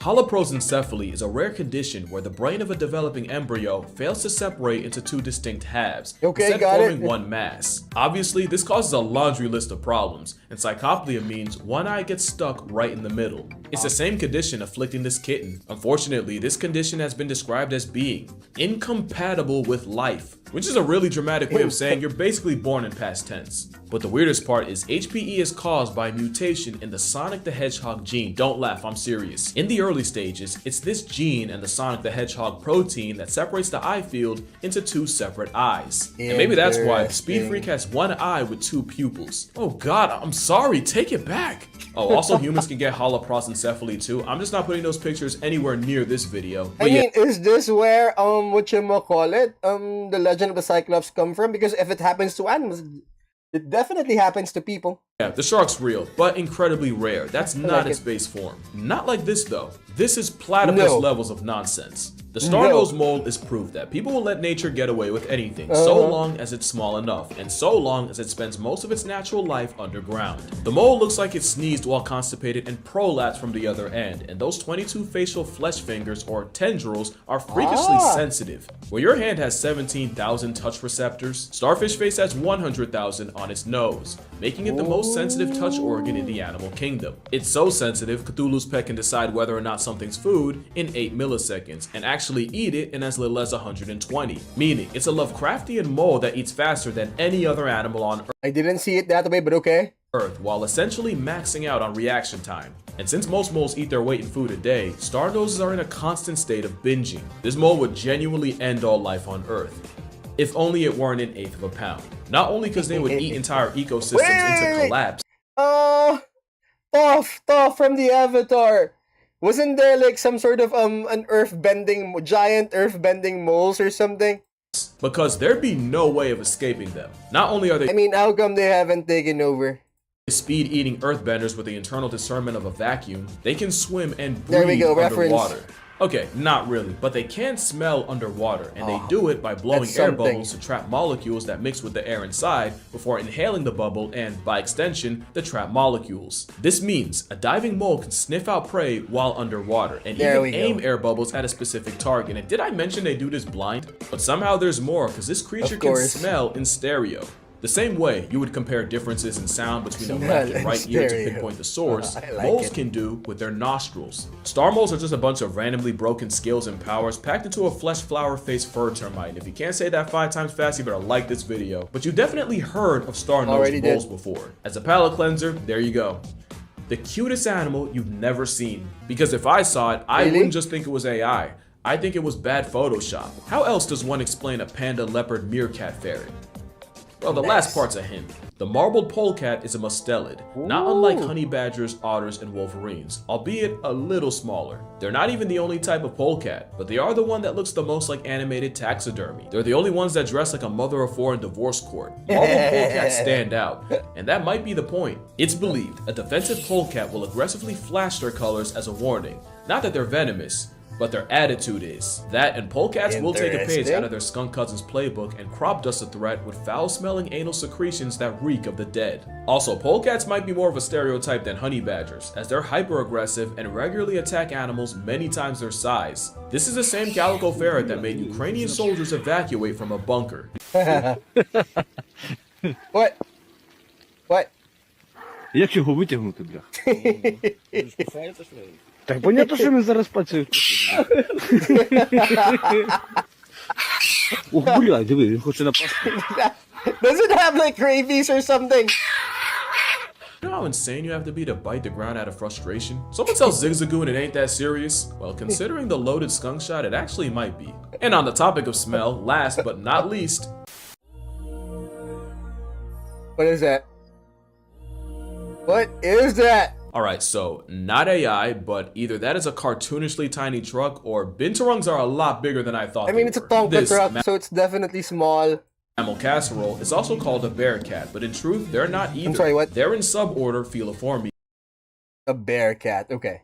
Meaning they belong to the cat half of order Carnivora. And in Filiformia, binturongs are in the section. I mean, this is the plan work, you know, if it's black, fight back, if it's brown, lie down, if it's white, that is the least talked about. In fact, I could make a part 2 based on vivarids. Not a vivid ferret, you got your turn. Vivarids also include civets, like the one whose poop goes in coffee, and genets, which are cats nature drew left-handed. And it's the binturong that is the biggest vivarid, and with some females weighing nearly 80 pounds, They are, in fact, way bigger than I thought they were. I was not expecting a sloth bear from the back. Okay. So not a bear or a cat, but this black sentient bath mat can climb, and they have a prehensile tail to help them do it, which is why you'll probably smell them before you see them. It's true, a Binturong bathroom break smells identical to hot buttered popcorn. A smell they use as a warning to rivals, but also as an invitation to the amorous. So if you're in the jungle and randomly smell a movie theater, you might be in the presence of a bear cat. Or death. Since, yeah, tiger urine also gives fresh butter. In fact, that's probably why the Bintings evolved to smell like that. Wait, that's not... Wait, no, can someone fact check me on that? I just made that up, but it sounds real. Is that the reason why? Despite being built like a Mandela effect and half the population swearing they didn't exist a couple years ago, bear cats are part of the most primitive group of feliforms. Really? Meaning they're closer to being beta cats, despite them looking like nature hasn't unlocked them yet. I can make that joke. I've earned it. Just a chuckling, tree-climbing Frito warrior. They also smell like Fritos. Raccoon, monkey, lemur, bear hybrid that can procrastinate and postpone pregnancy until the outsides are favorable. Also, the babies are called binlets, and I like that. And that's gonna do it for this video. I definitely left some animals off, so if this gets 220k likes, I'll do a part 2. But until then, drink water, hug your mother. Remember, reality will always mock fiction, and I'm gonna see y'all in the next one. Peace. Aww. Anyways, you guys, you heard the man. Like it if you do. Subscribe! Alright, and that's about it for tonight. I'll see you guys tomorrow, okay? We're gonna play some Blue Archive. So sorry, I'm too tired and I'm feeling sick again. We'll do whatchamacallit, we'll do